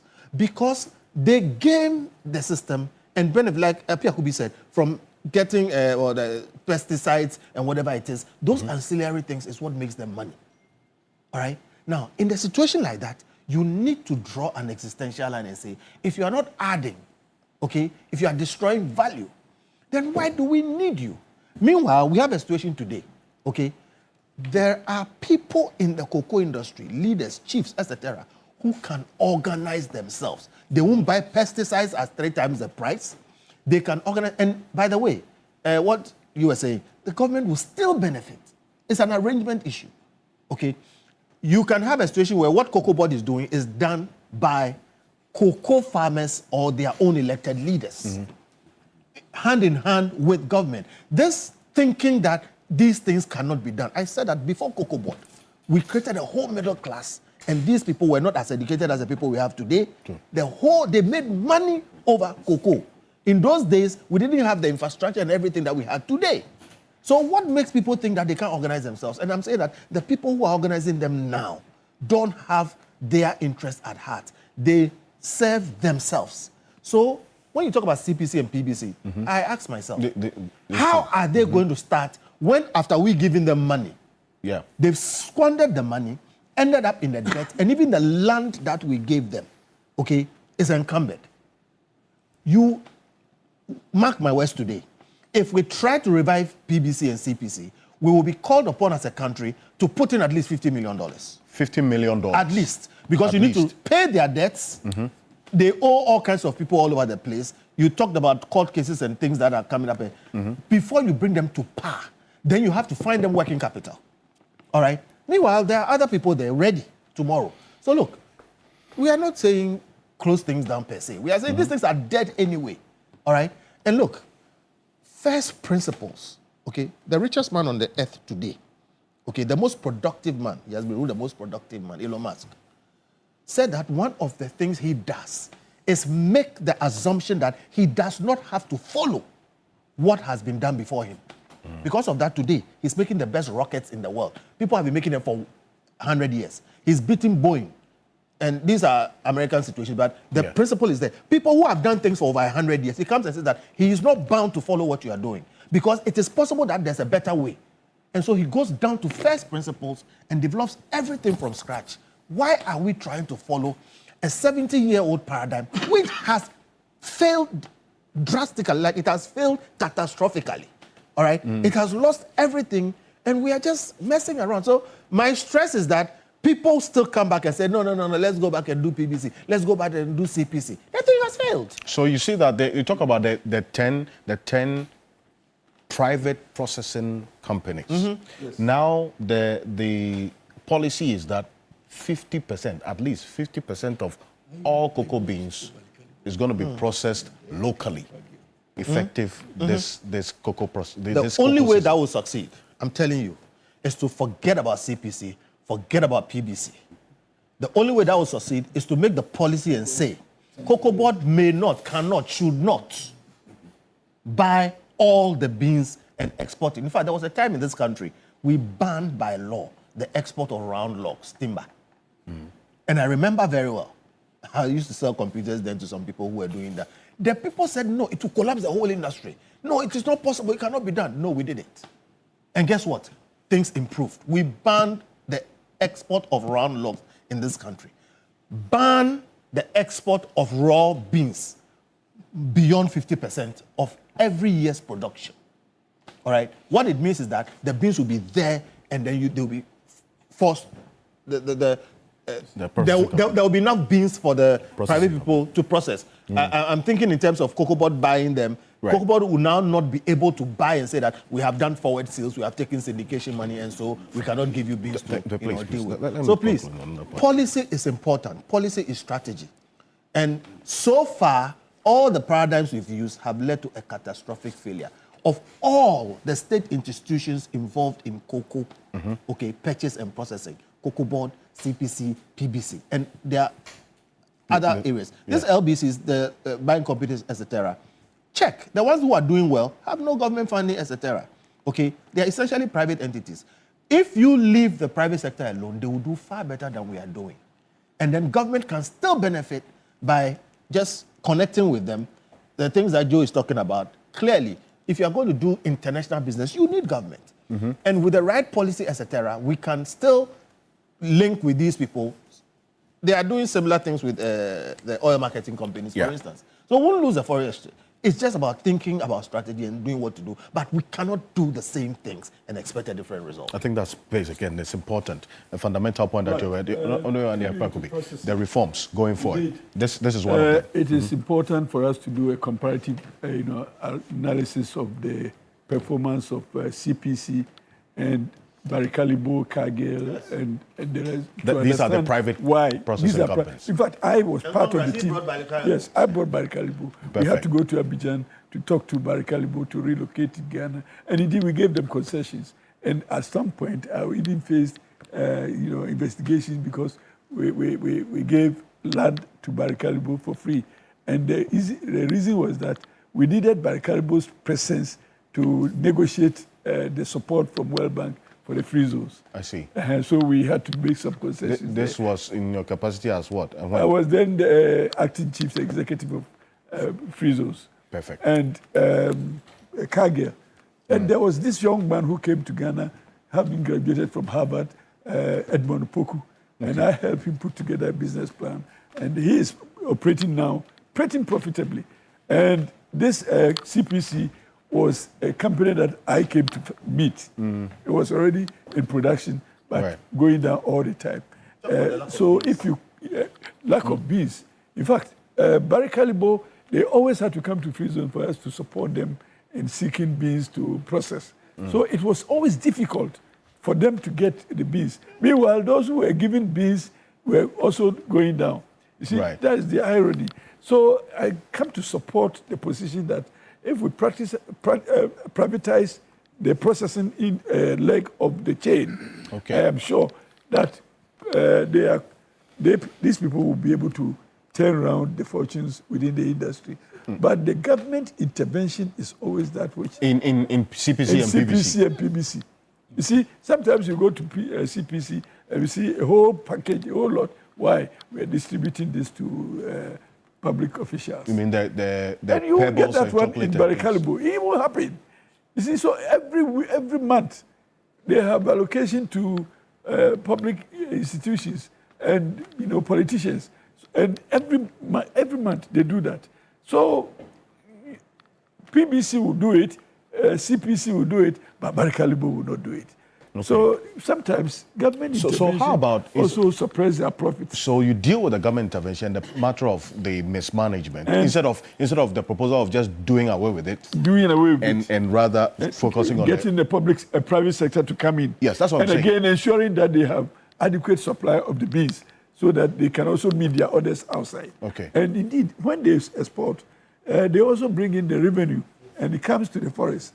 So one way of also improving the forest situation is to empower the local companies to come into processing and export and get the forex to support, our budgets. So the public sector institutions in processing are not doing well, for what I know.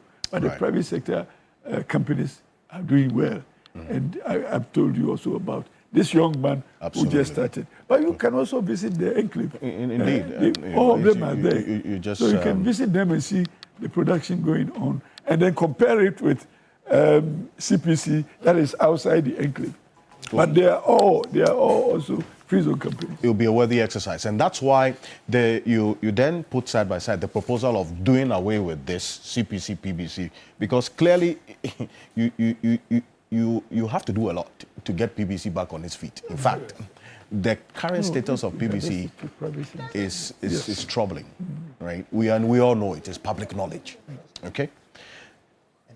Juxtapose that proposal of doing away with it and then also focusing on the private sector as against deal with these management issues, deal with the government and political interference, get it to be better managed, and then give it some of the beans to produce, and also have the private sector also, as it were, process some of the beans as well.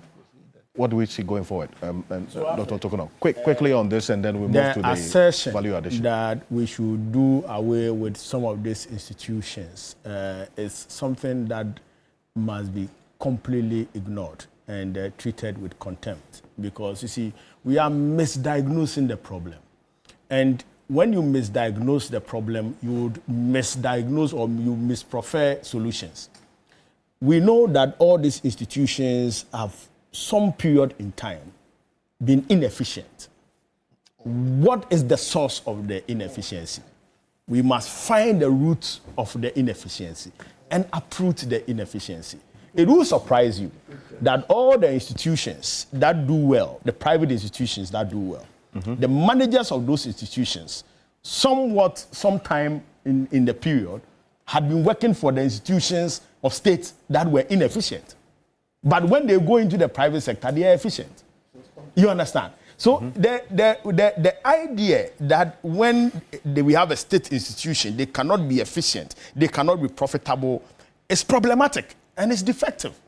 Because I think that if we put the right people in place and we put the right measures in place to supervise, to monitor, to evaluate, we would be able to be efficient in public institutions. Now, these institutions that we are talking about, CPC and PBC, there have been times in this country where they have chalked profits. They've made significant profits. Go to their books and see. And there have been times where it's been collapsed. In fact, 2016, when we were leaving power, PBC was making profits. They were making profits in the ranges of about 500 million Ghana cedi. And now they are in debt of about 700 million Ghana cedi. How did that happen? That's a question you must answer. So, yes, so we must get to the root of it and deal with those individuals. It's like giving a dog a bad name and hanging it. So, so we just come and destroy it, then we'll just divest it and divest the assets. PBC is one of the publicly listed, public-private institutions that has so much assets. You know Golden Bean Hotel in Kumasi, one of the best hotels in Kumasi, aside maybe Lancaster. I'll give you an invoice after. The Golden Bean Hotel is a property, it's an asset of PBC. You know the share factory in Bupe, the 250 metric ton share factory in Bupe. It's an asset of PBC. And they have several assets. In fact, the LBCs, if they would be truthful, they would tell you that they are even more efficient on the field because of the assets of PBC. Let me come in there. Briefly, yes. He is a member of us. I see. And as Kofi is presenting it as if he knows what is in or but is I just erroneous. make your point. Yeah, yes, please. so what it is that PBC can be revived. And reviving PBC doesn't mean you keep the old PBC structure. So we will not ascribe and support the assertion that do away with PBC. Okay. Because PBC plays a very significant role in our cocoa industry. And allow me to present it because, wait, if we say government... Because it's part of my time, that's why. Yeah, okay. So, I just wanted but to please give me the time to explain you will all have these it issues. as your final point. Please So Alfred, these institutions are very key. And you see, what we must bear in mind is that as a state, sometimes our sovereignty thrives on our ability to control some critical institutions. There is a reason why Cocoa Board cannot be disbanded. The role Cocoa Board plays, and I mentioned it earlier, there's an agronomic responsibility and regulatory one that they do, and there is the economic bit. And Mr. Jackson tried to bring the forex bit into it. Because if you don't have control, and look, the reason why our currency has suffered in the past years is that we do not have control of majority of how we bring in the forex and how we manage forex. Most of these private businesses that are international, multinationals, and are here, when they even make the profits, they repatriate the profits. True. When they decide that they move the profit, what happens to your currency? And so for anybody who understands true economics of state, will not suggest that you should collapse Cocoa Board. You can't. Because, look, one, they must support the farmer, regulate the farmer, make sure that the farmers are using the right planting materials, they are using the right plant growth materials, they are doing what is right to be productive. Then beyond that, they must make sure that there are mechanisms in place to handle post-harvest management. So the farmer will harvest, dry their crops and all that. Post-harvest management goes beyond just harvesting and drying it. How you move the crops from the various hamlets to one point so that you are able to aggregate the trading and the transaction of the cocoa is crucial. And when you take Cocoa Board out, it will be a problem.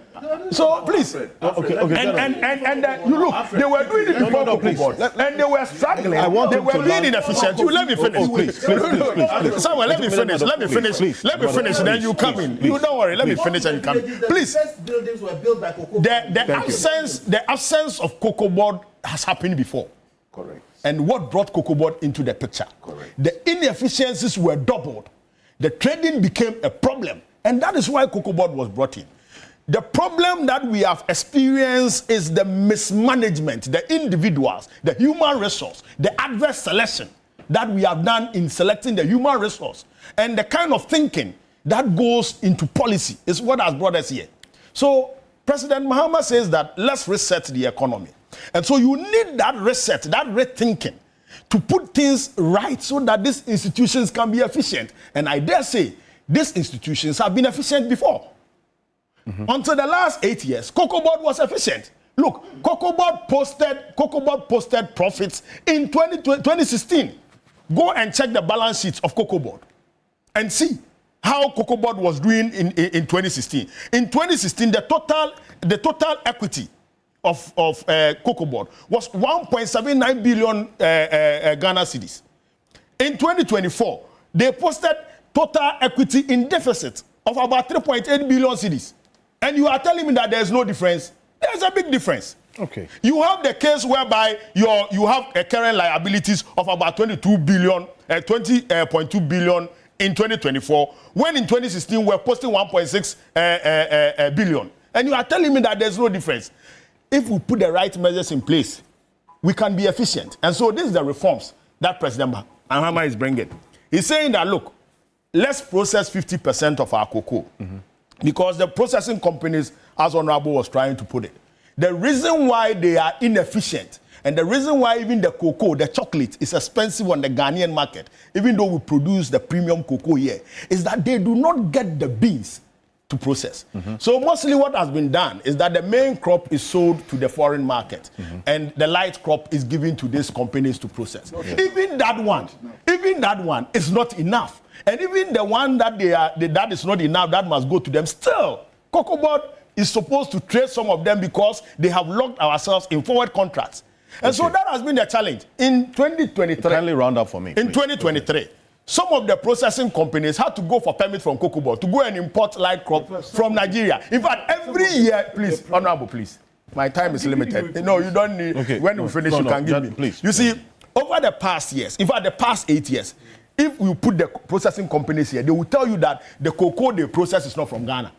They either pick it from Ivory Coast, Nigeria, or Benin. Because it costs less. Because it costs, no, it's not even because it costs less. It's because Cocoa Board is doing those forward sales and it's not available. And they are being less productive.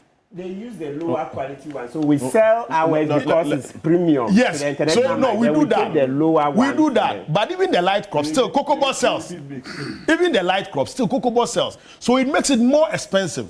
Now, the reason why we must put the entire reform into perspective, the reason why it had become necessary to also even adjust the price to be commensurate with the FOB price at this crucial point when we are making the decision to get the local processing factories to boom their production was to make the price affordable enough so that if we are giving 50% to the local processors, they would be able to process that and add value. And Alfred, I mentioned earlier that even though Ghana and Cote d'Ivoire are producing 65% of the world's cocoa, we are earning less than 2% out of the 142 billion US dollars. That is the global value for cocoa. And you know why? Because we do not process. We do not add value. Right. So if we are processing 50% of our cocoa, that will mean that then we'll be tapping into the 142 billion global market and be making more and be able to export processed products onto the market. And there are standards that we can adjust. And so I think that the decision to empower CPC to start processing and to revive PBC is crucial because you see, when the LBCs, for example, when Cocoa Board has issues and is not able to pay the LBCs, and PBC is strong on its feet, PBC would be able to provide that kind of relief. Thank you. For the cocoa farmer, that the private LBCs may not be able to do. And let me make this last point. Most of the LBCs that are on the market right now, most of them, they have direct trading partners abroad. And so they give them the money to go and buy the cocoa. Then they export the cocoa to them. Now, if you do not have a situation where your local buying companies, including PBC, has a control, has some muscle to mop up the cocoa beans from the farmers, you will not be able to achieve the 50% that you want to produce from what you have produced. And so this is the challenge that we have. So last year, we estimated that we were going to harvest about 750 metric tons of cocoa. We have been able to do 581 metric tons. Yes. So it's left with about 70,000. I mean, all things be equal, 70,000 on the market. That is about 10%.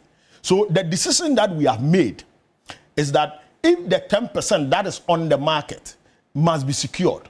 And we are securing that at the new price. What it means is that everybody who has sold cocoa of the 581,000 would be able to benefit from the old price. Then you should also bear in mind that we have about 98,000 of the rollover that we must supply, which was sold as $2,600. And we must be monitoring the market to make sure that we cut our losses. Because if you supply it now, your losses are huge. But when you manage the supply, you would be able to cut the losses. And so there is a strategic thinking into all these reforms. In fact, there is deep thinking into all these reforms. And this is what forms the basis of the reset that we are talking about. Okay, thank you. And it's not only that. Currently, there is a Ghana cocoa bill that is going to Parliament. And the reforms that we are going to do with the cocoa board, in terms of the structure of cocoa board, how we have the various cocoa marketing company and Craig and all those institutions, and how we restructure them would be very key. I would have wanted Kofi Bentil and their lots to suggest that, for example, cocoa marketing company should be made an authority. Cocoa board should be. What no, I'm coming. So you enjoy this conversation. You enjoy this conversation. If you have time for me, you enjoy it. So cocoa board, for example, should be given the regulatory authority as an institution that deals with the agronomy and all that. Then the cocoa marketing company is empowered to deal with the issues of marketing and be able to deal with the inefficiencies in forecasting so that they will be able to make the right decisions and make sure that we do not make the losses that we have made in the past when you empower them. Because as it stands now, structurally, Cocoa Board is the umbrella institution. Cocoa marketing company is under Cocoa Board, directly managed by Cocoa Board. All those other institutions, including the quality control, the cocoa research, and they are all institutions on their own. And so let's look at devolving the structural arrangements. Just last week, Randy was explaining why. Please, come here. I have not invited you. Please, I have not invited you. I have not invited you. I have not invited. I have not. You have not invited me. So there was a statement by Randy last week when the MPP tried to make this mischievous accusation that when Cocoa Board is in crisis, they are buying vehicles for the institutions, and he said that look, the institutions have their various accounts and their various margins that they have to operate on. And they have made requests because they were lacking vehicles.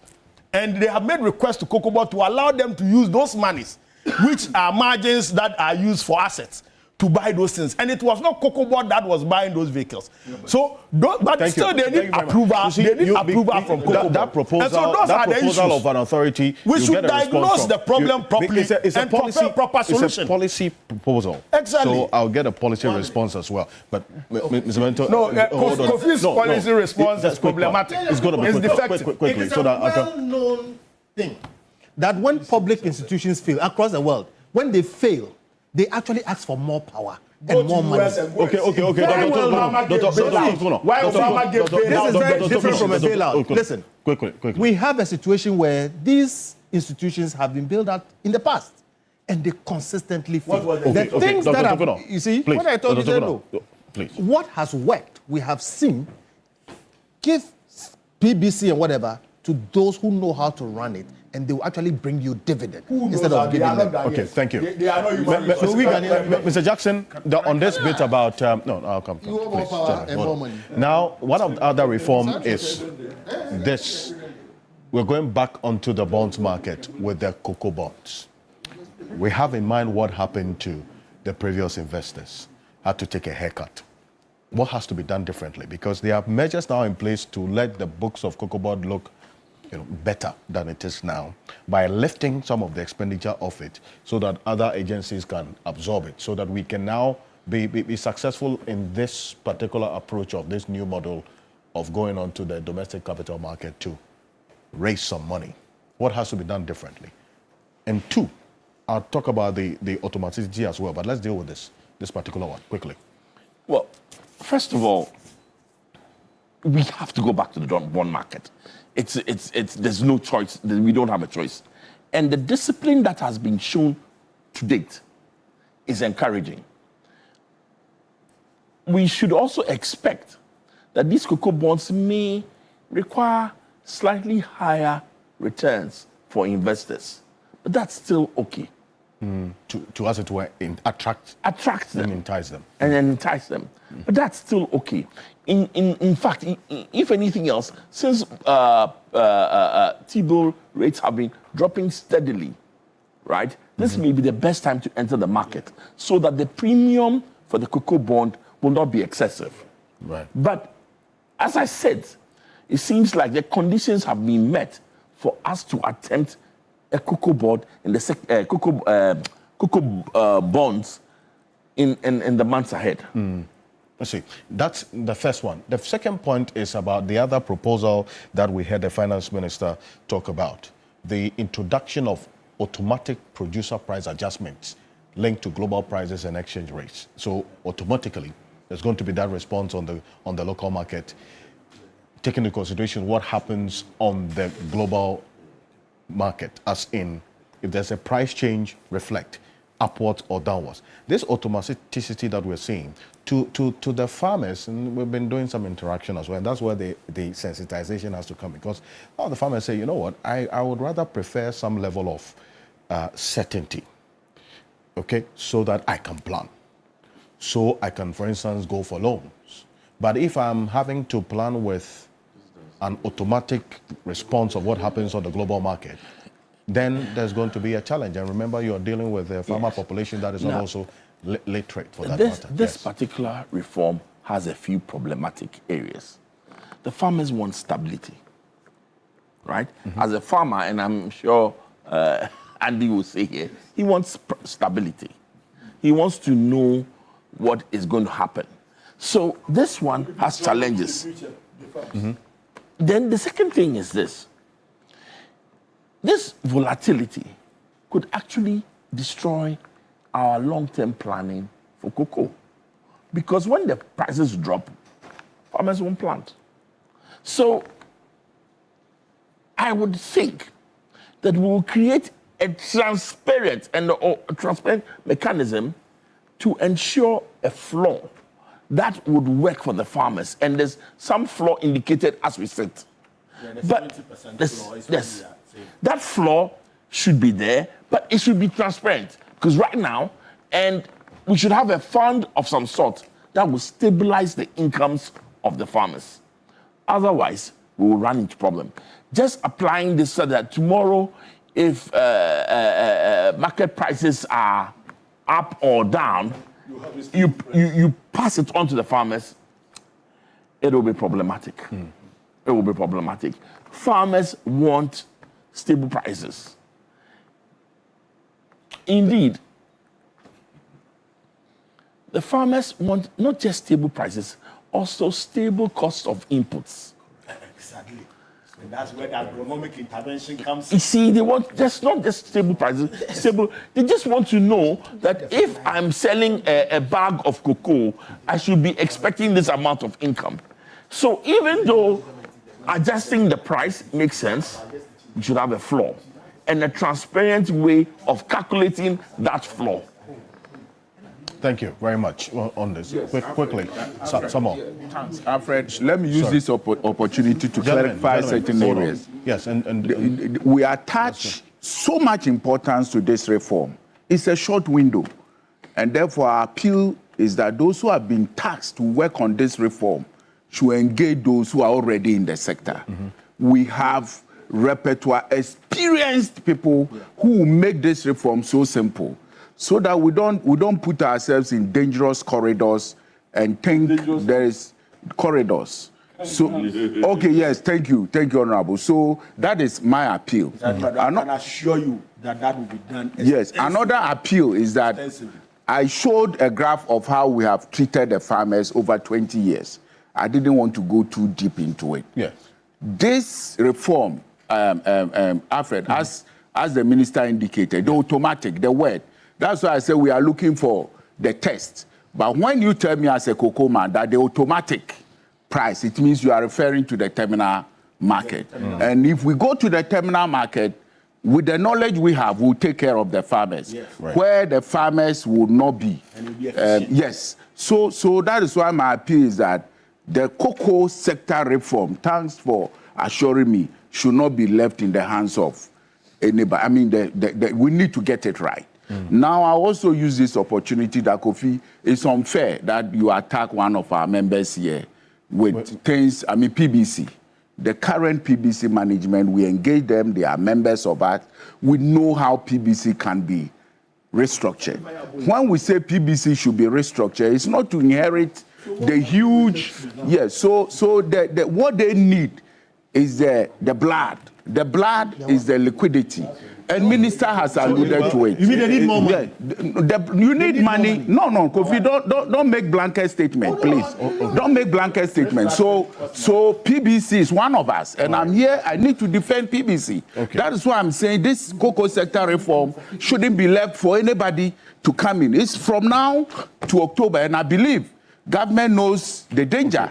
So that come 1st October, we have a very comprehensive cocoa sector reform. Our partners in the processing sector will come in. Our multinational partners will make an input because we don't eat cocoa. We don't eat cocoa. Therefore, it is good for the cocoa economy. And the Ghana cocoa economy is not for only Ghanaians. If you talk to the global cocoa actors, they attach so much importance to Ghana that I don't want us to miss the boat, as I said. Now also to our farmers that, yes, we are with you. We are with you. Come next week, we will be in your hamlets to settle the debt that has been incurred that brought us to this table. And then we'll continue to mop up the cocoa that is left in your hamlets and the cocoa that you are drying. So that together we make a very effective, and as the minister said, never again should we go to yes, never again. Okay. Thank you, my brother. Thank you very much. I'll much people in a couple of minutes on this. In the end, see, the cocoa farmer wants his money, his or her money. Yeah. That is really the basic issue here. Yeah.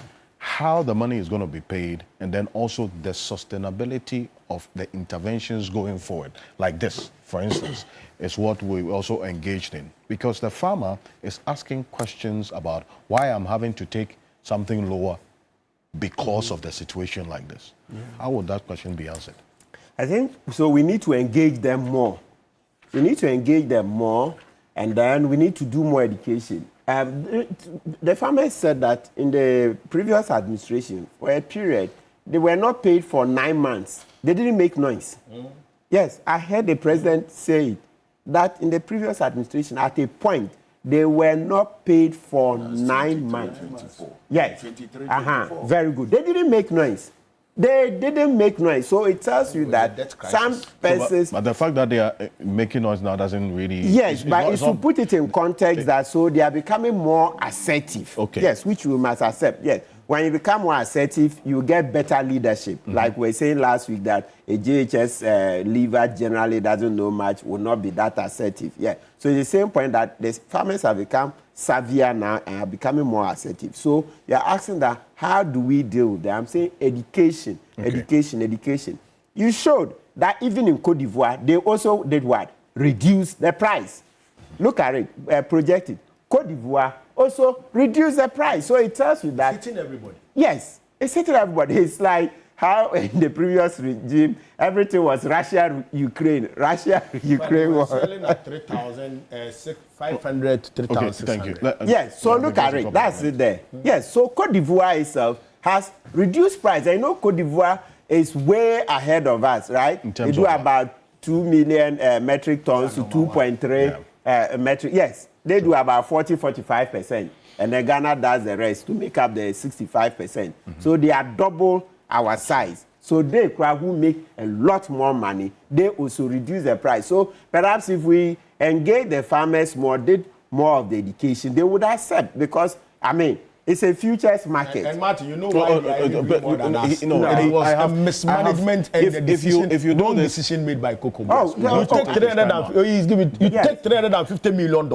to rehabilitate 40% of our cocoa plantation, cut them down, spend the money on frivolous things, use Cocoa Board 700 million Ghana cedi in addition, and still you are not able to rehabilitate the 40% of our cocoa. They chop the money. They chop the money. Less than 5%. Explain that. Explain. That's how Dr. Ine is on the How will you do that? The forensic audit will show. It will show. So for us, so when the farmers see that it's the previous administration that chopped their money, it will also help, so that they should help in the investigations, right? Okay. Yes, they should be willing to give information, because by all means, this money that was misused, some of the farmers will be able to show. You can't just sit in Accra and chop all the money. You can only chop the money when you're able to go on the ground. Something is 5 cedis, then you make the farmer make it 100 Ghana, etc. Okay. So it will also involve collaboration. So when we put all these together, I'm sure the farmers are human. They understand that, listen, it's there's a world market forces that have brought prices down, and so we would need to do something. Because you see, you mentioned it, that at a point midstream, the finance minister had to increase the prices in order to make it competitive, right? So that tells you, so that point that, oh, when prices were high, they didn't see anything, then it means at that point it's cancelled out. When prices were high, government increased, right, to 51,000 per ton, right? And then eventually also increased what? 58,000 per ton. So that tells you that when the prices were good, we did something. So now, if prices have come down, it's normal. It's a futures market, right? Thank you. There's more of this you can find as we go on. We're putting out some data that you can follow. It's publicly verifiable. There's some information just coming through right now. There's the Accra convening that is taking place in Addis Ababa on the sidelines of the AU summit ongoing now. And just a few minutes ago, the President, John Dramani Mahama, addressed that Accra convening. I understand that they are following the conversation this morning here on Key Point. And he's just speaking about the issuance of the cocoa bonds, what I just asked about, and then the attempt to now raise money locally to purchase cocoa beans. And this is what the President has been talking about. Take a look. Just before I left, we have a crisis in our cocoa sector. We set a producer price for the farmer. At the time we set the price of cocoa on the international market was 7,200. We have a policy in Ghana where we give the farmer 70% of the world market price. The other 30% is used for administration, to supply fertilizers to the farmers, to provide scholarships for their children and all that kind of thing. The CD's value was 11.5 CDs to $1. After we set the producer price, the world market price has declined to 4,200. The CD has appreciated in value to 10.7 to the dollar. And so suddenly it means that for every ton you buy at the producer price, you have a gap. And so we'll be losing.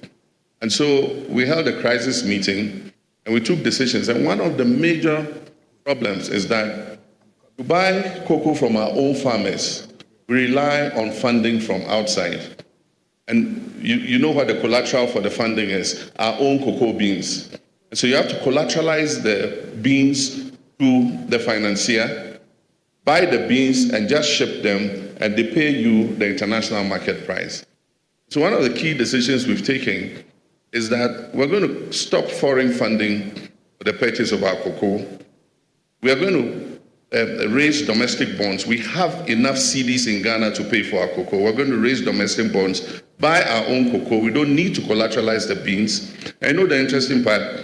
We have the capacity to process 400,000 tons of those beans, processing capacity in Ghana. But because the beans are collateralized, we cannot even allocate those beans to the local processors. We have to ship all the beans outside. Now, if we buy the beans ourselves, we can take 400,000 tons out of the beans and give to our local processors to add value. That is what the Accra research is about. Well, so this was just some few minutes ago in Addis Ababa on the sidelines of this. Thank you. The sidelines of this AU summit ongoing. The Accra research convening right now. And lastly and quickly, Honorable Apiakubi, quick finally on this, because you are the cocoa farmer amongst us as well. That's a quick. I'm sorry. Forgive me. I give him the last word. Please. I give him the last word. Please. Quickly. I think the farmers' interest must be paramount in all the discussions. And in all cases, we are always talking about the managers in the industry, and of course sometimes talk about the forest interest, but we also don't talk about the farmer's interest. And it is the farmer that sustains the whole industry. So it's important. And in fact, my good friend was talking about the LBCs. I will advise him to also look at the purchasing clerks. In fact, those of us in the industry, our major problems come from the purchasing clerks and the computation and the weighing and all that. There are serious problems there. So it must be a whole industry, interrogation for us to come to. And that is why Kofi Bentil's suggestion cannot work.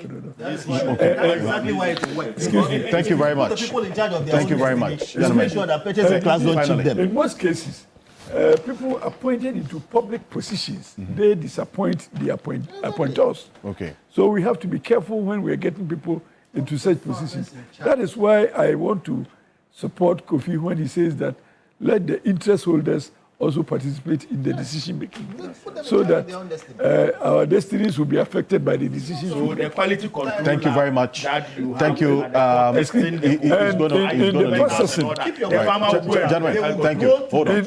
In the processing, Okay. in fact, we have been able to demonstrate the importance of private sector in the industry. Okay. We have also advertised the difficulties they face even in the cocoa, the beans distribution.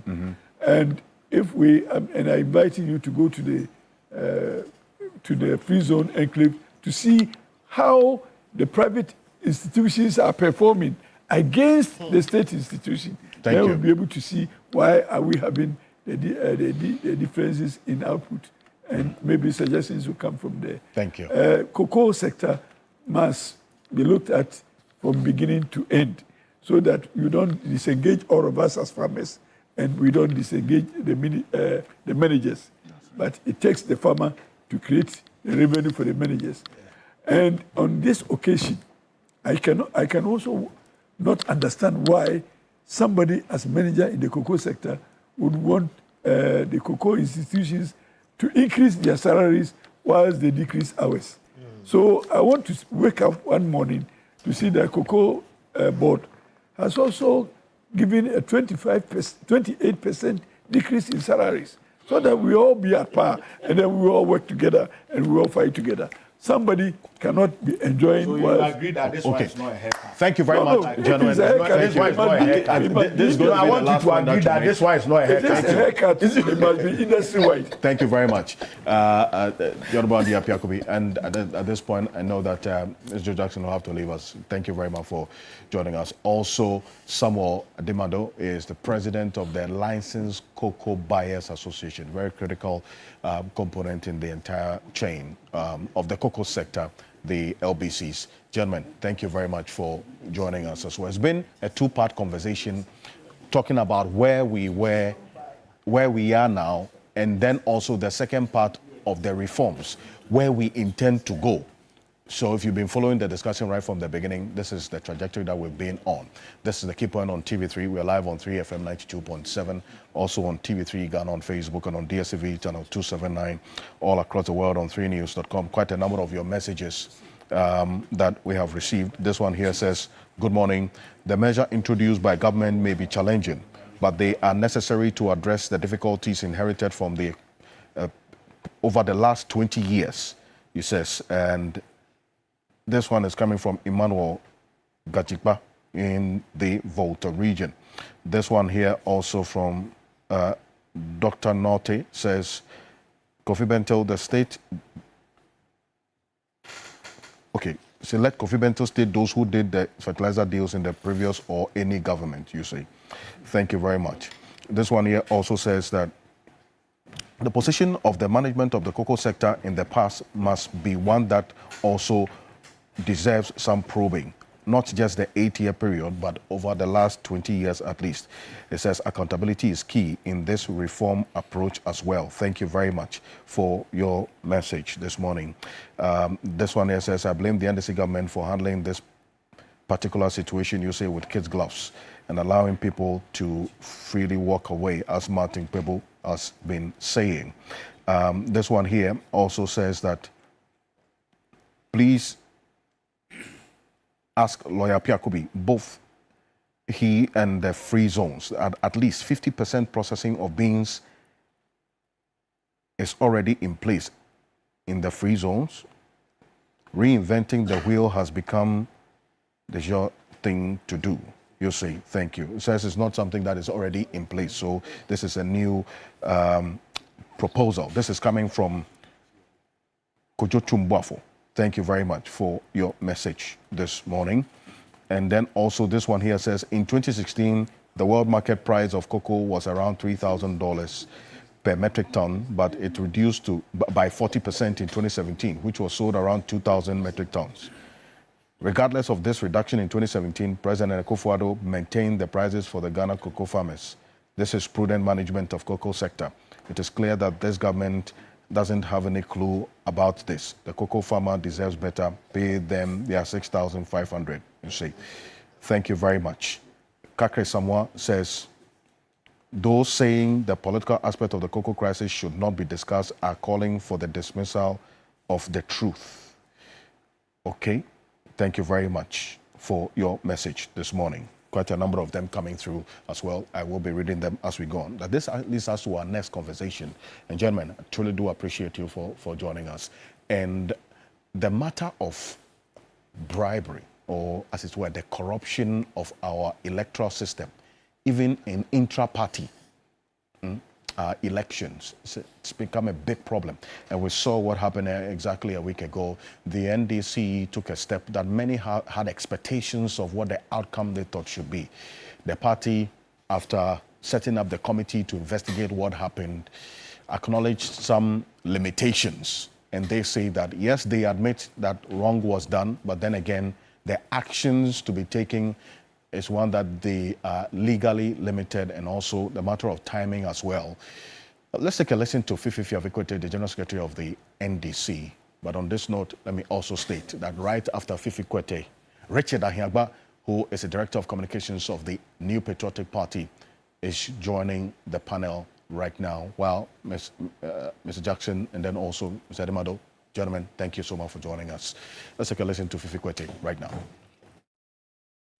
The party now has been made a recommendation that we should have a 7-member committee that goes into a comprehensive proposal as to how we can resolve the issue. So clearly, opportunity is not lost at all. And what is worth doing is worth doing well. Because as I told you, it's a problem that has been here for decades. It's not just happening yesterday or 2 days ago. So if you want to tackle it, you must tackle it properly. You don't tackle it by using tokenism or simply trying to make people feel happy. When you do that, you behave like MPP that came across shouting all kinds of slogans, and at the end of the day, they left the country in total devastation because they were much more interested in the PR rather than solving the problem properly. We are interested in comprehensive reform that would absolutely deal a death blow to this problem once and for all. It's not just the PR we want to do it properly, because what the party now has been made a recommendation that we should have a 7-member committee that goes into a comprehensive proposal as to how we can resolve the issue. So clearly, opportunity is not lost at all. And what is worth doing is worth doing well. Because as I told you, it's a problem that has been here for decades. It's not just happening yesterday or 2 days ago. So if you want to tackle it, you must tackle it properly. You don't tackle it by using tokenism or simply trying to make people feel happy. When you do that, you behave like MPP that came across shouting all kinds of slogans, and at the end of the day, they left the country in total devastation because they were much more interested in the PR rather than solving the problem properly. We are interested in comprehensive reform that would absolutely deal a death blow to this problem once and for all. It's not the long and short of the report was this, that inappropriate conduct was exhibited by virtually almost all the candidates. Even though you cannot establish, because the candidates were clear that what they did was in light of motivating of delegates. We believe that was inappropriate.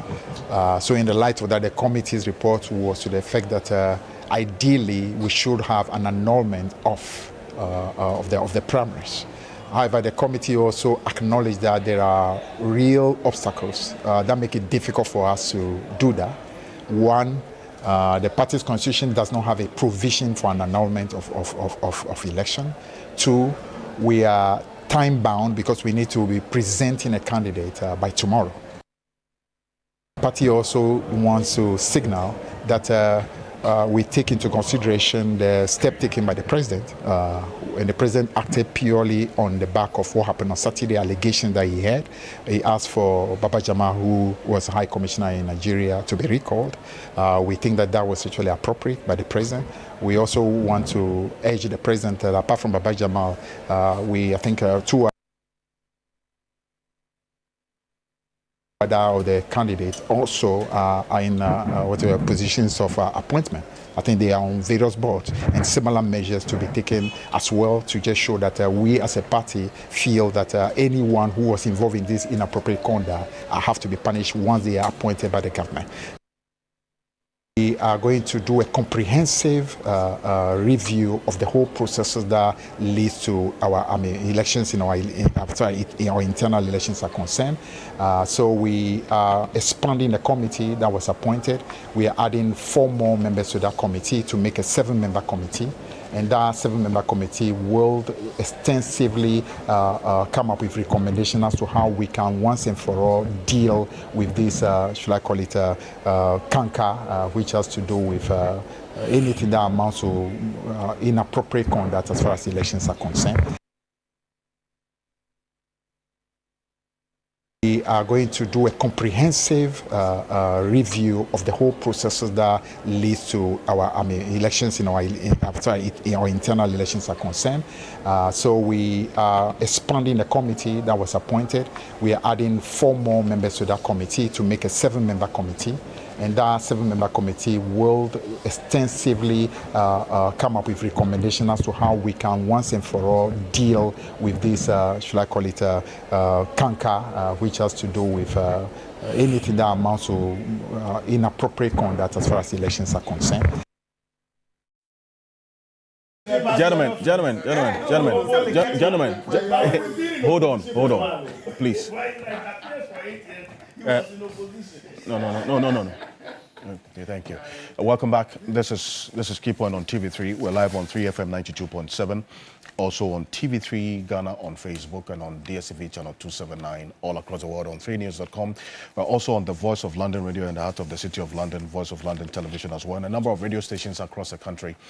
Richard Ahiagba is joining us right now, the Director of Communications of the New Patriotic Party. Ahiagba, good morning. Thank you for joining us. Thank you, Alfred. Great. Do I get a chance to talk about this cocoa in my opening? I have to move. No.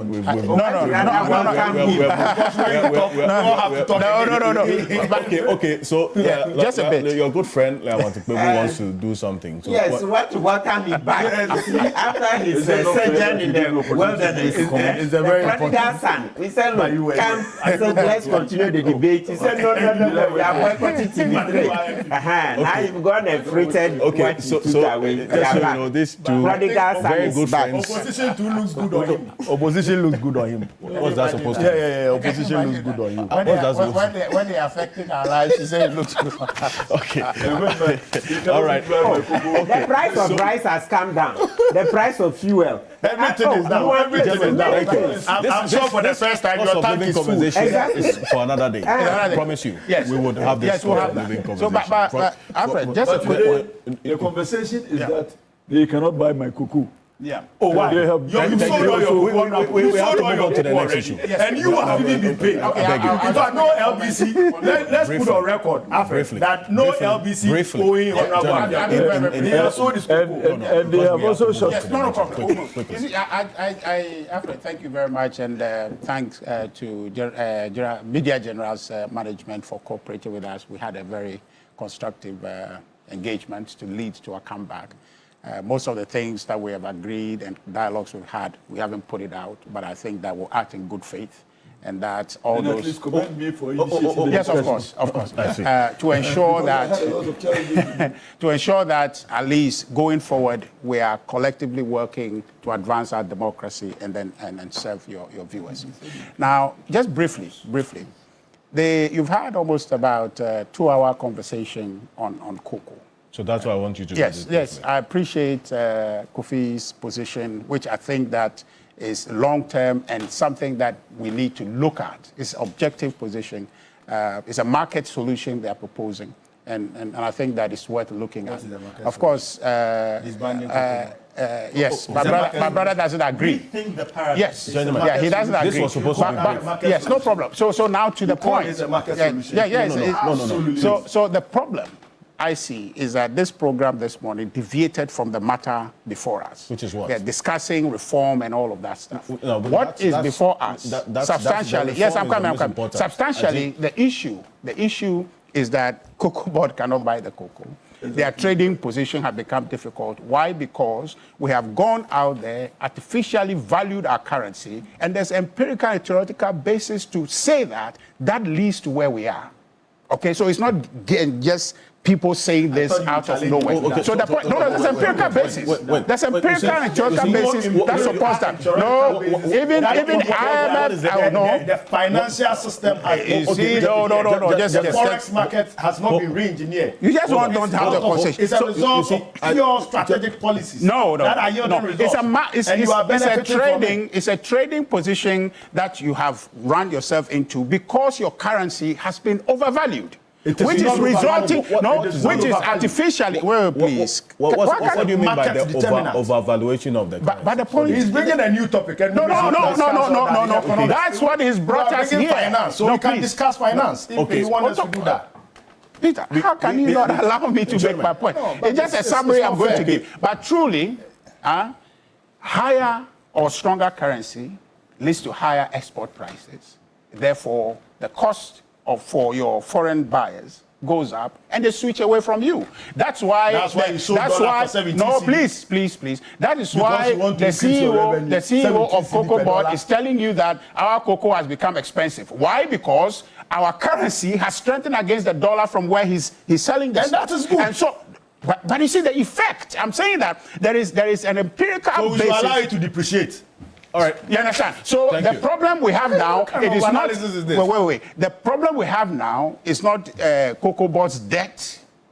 Okay, it is not. It is not any factor of mismanagement. That is a conversation. No. I'm saying that the mismanagement is a problem on its own that we can look at. The reform conversation deals with that. But the present situation with Cocoa Board, where they are struggling and telling us that their cocoa, suddenly Ghana cocoa has become expensive. So please, how does mismanagement cause your cocoa to become expensive? So the point is that, please, Peter, don't do this. So the problem is that higher, stronger currency has led us to this place. And the reason our currency is stronger is not because we have any export or advantage, but we have artificially strengthen the currency to make it so it is here. So when we have done that, what we have done on one end, we are pricing the exporters of our country out of the market. They are not competitive, and that is Cocoa Board's problem, and not all the reformers. I think that we can have those. Yes. Thank you very much. I think you've made your point. It's not a problem. The problem is that we're talking about. You've made your point. I think that. But you should have. He didn't allow me to make the point. But the point is that. Just to conclude. A summary. No, just the point that you have made, Alfred, is that just to conclude for you. You went on a different tangent. But he's distracting me. But the point is ended. Simple. The point I'm making is that you have an export-import situation, and all of that depends on your currency. Okay? When you strengthen your currency, your export suffers. And you expect the market forces to strengthen that naturally. But where you have gone into the market artificially to strengthen your market without understanding the effect on your export, this is where you get to. And that's why we are here. And nothing more. Well, if you follow the conversation right from the get-go, the financial aspect of things was actually discussed as well. So it's not a. But Peter obscured the conversation on the currency, the intervention they have made. You want us to have a discussion on that? All those angles of the conversation we've had over the last almost 2 hour period is relevant. It's important that we also look at it holistically so that we know where we are going from here. I think it's important that we put out that point as well. But this issue of what happened exactly a week ago then dovetails into the concerns that I think, Kofi, the last time we talked about the elections and how other elements influence the outcome This vote buying matter was discussed exactly a week ago, even before the elections. And then we saw what happened. It's a broader issue that the NDC sought to deal with the setting up of the committee, and then also the investigations that were conducted. Intentions were right, but the outcome had legal limitations. What could have been done differently? In terms of what? In terms of dealing with the actions of that internal politics to serve as a reference point and a deterrent to future, infractions as that. Are you saying, how do we stop vote buying? Essentially. We won't stop vote buying. We will not stop vote buying. The question is, how do you change the incentive structure such that people can be convinced to vote for this or that person based on different, considerations apart from simply receiving money? In a country that is predominantly poor, as we have seen, regardless of what people in Accra and the ruling elite say, people really are struggling. And there is a system that, whether by design or some sort of accident, has come up. We have a 4-year cycle, and the delegates will tell you straight up that they only see these guys once in 4 years. They only are able to demand things from them or extract things from them once in 4 years. There's a bit of selfishness to it, because if you're a delegate, you really shouldn't be thinking about yourself. But there's a real politic on the ground. And they'll tell you that, look, after this time, there's nothing I can say to this guy that will make him give me anything. Even if I want to, I call him, he won't even pick up. All right, so it's their cocoa season, they do that. And it's not going to stop unless we shift the paradigms. And what people are trying to say is that let everybody vote. And if everybody votes, maybe that is going to stop it. Yes, that is likely to, at least reduce it. But it will not stop it, okay? You'd be surprised that in the US, where they have had a democracy for 250 years or so, they still vote by in one way or the other.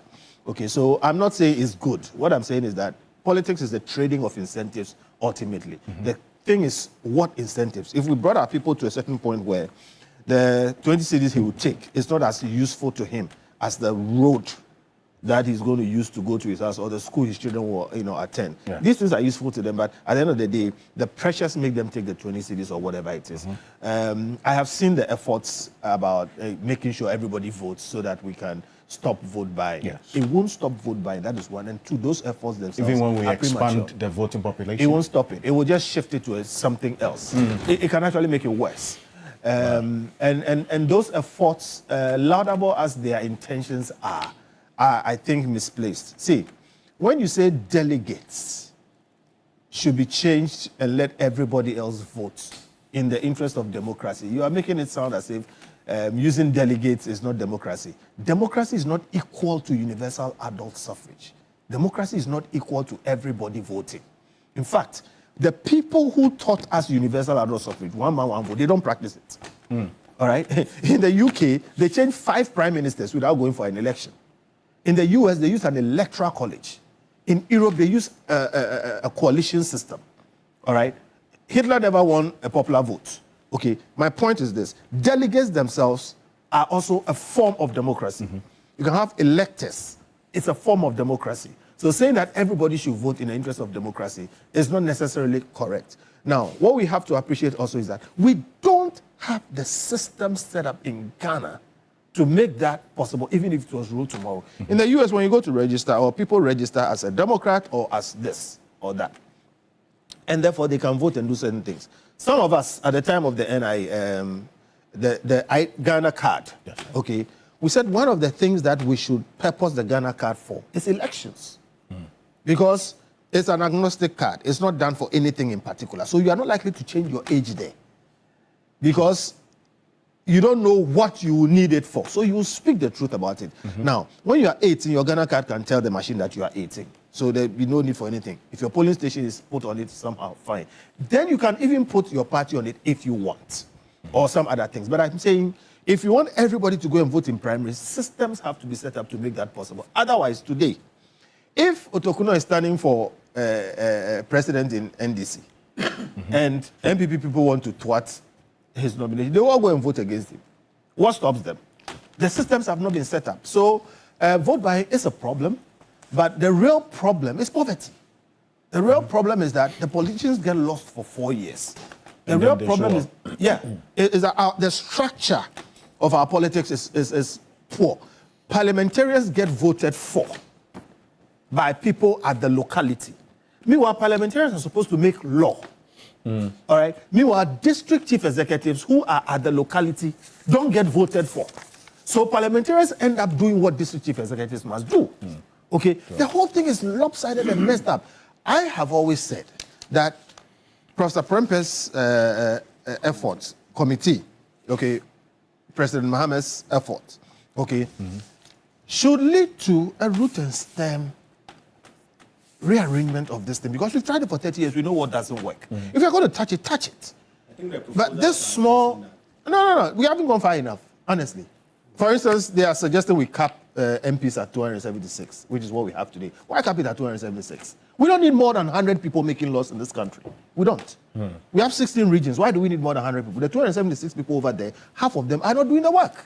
All right? Meanwhile, you don't need an English proficiency requirement to be in parliament. Okay, you can be in parliament if you can't read English or write English. Meanwhile, making law requires English. You need to be able to read English, you need to write English. And I'm saying, look, we've tried it. There were reasons why I can give you the lecture for that. But we've come 30 years. If you're going to deal with it, let's deal with it. We should stop the situation where parliamentarians are beholden to people at the local level, which forces them to go and make roads and gutters, and forces people to hold them to certain things when DCs are not doing so. Okay, all these things have a way of affecting vote buying, who gets into parliament and who doesn't get into parliament, because you want somebody who knows how to make law to go and make law. True. But that guy has to go through his, constituency, house to house, paying people.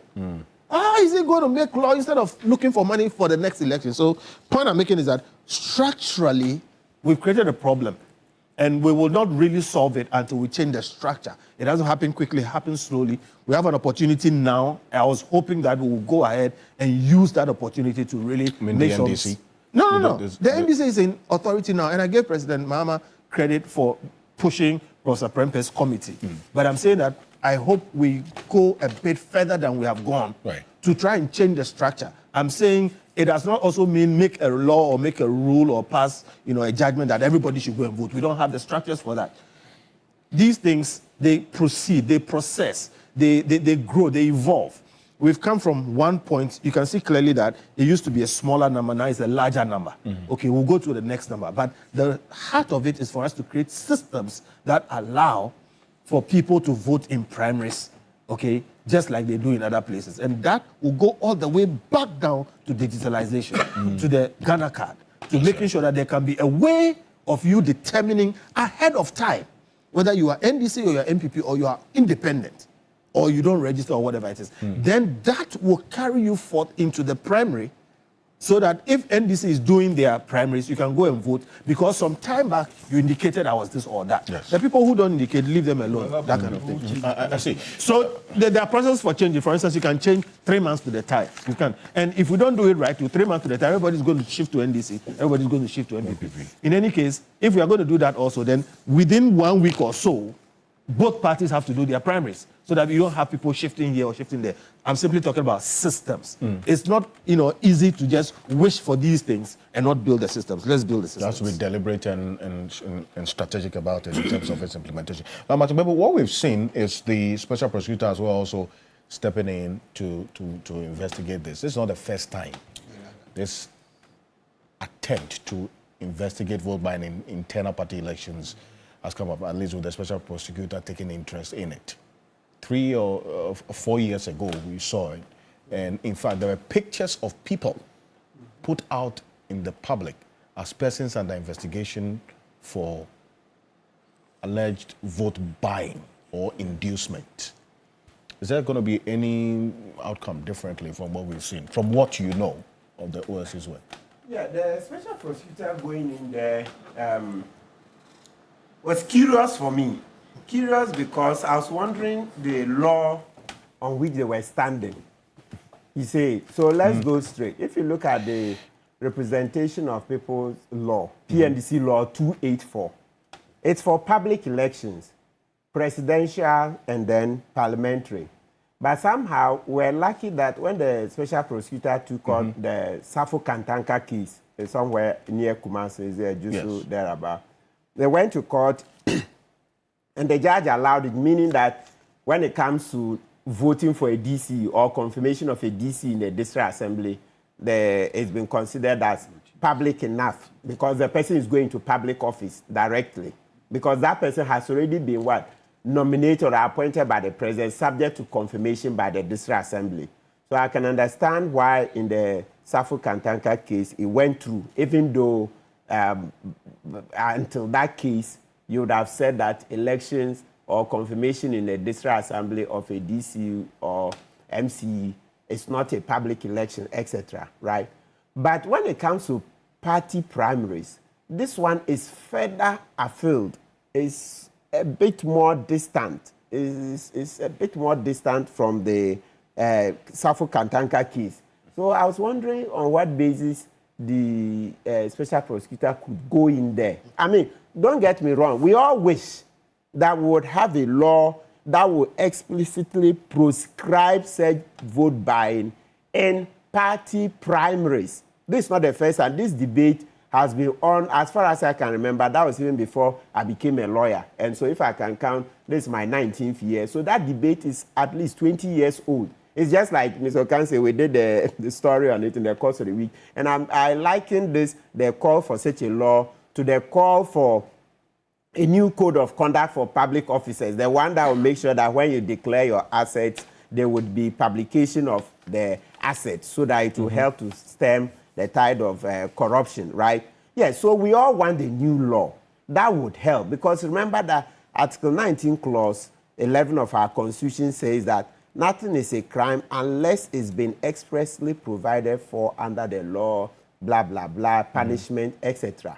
So as we sit now, I'm at a loss as to what law the special prosecutor will use to say that when you bribe in a party primaries, it is corruption, vote buying. Because as I said, the PNDC law 284 is for parliamentary and presidential elections. In actual fact, when we first passed it, when you go to the interpretation column, it's for parliamentary.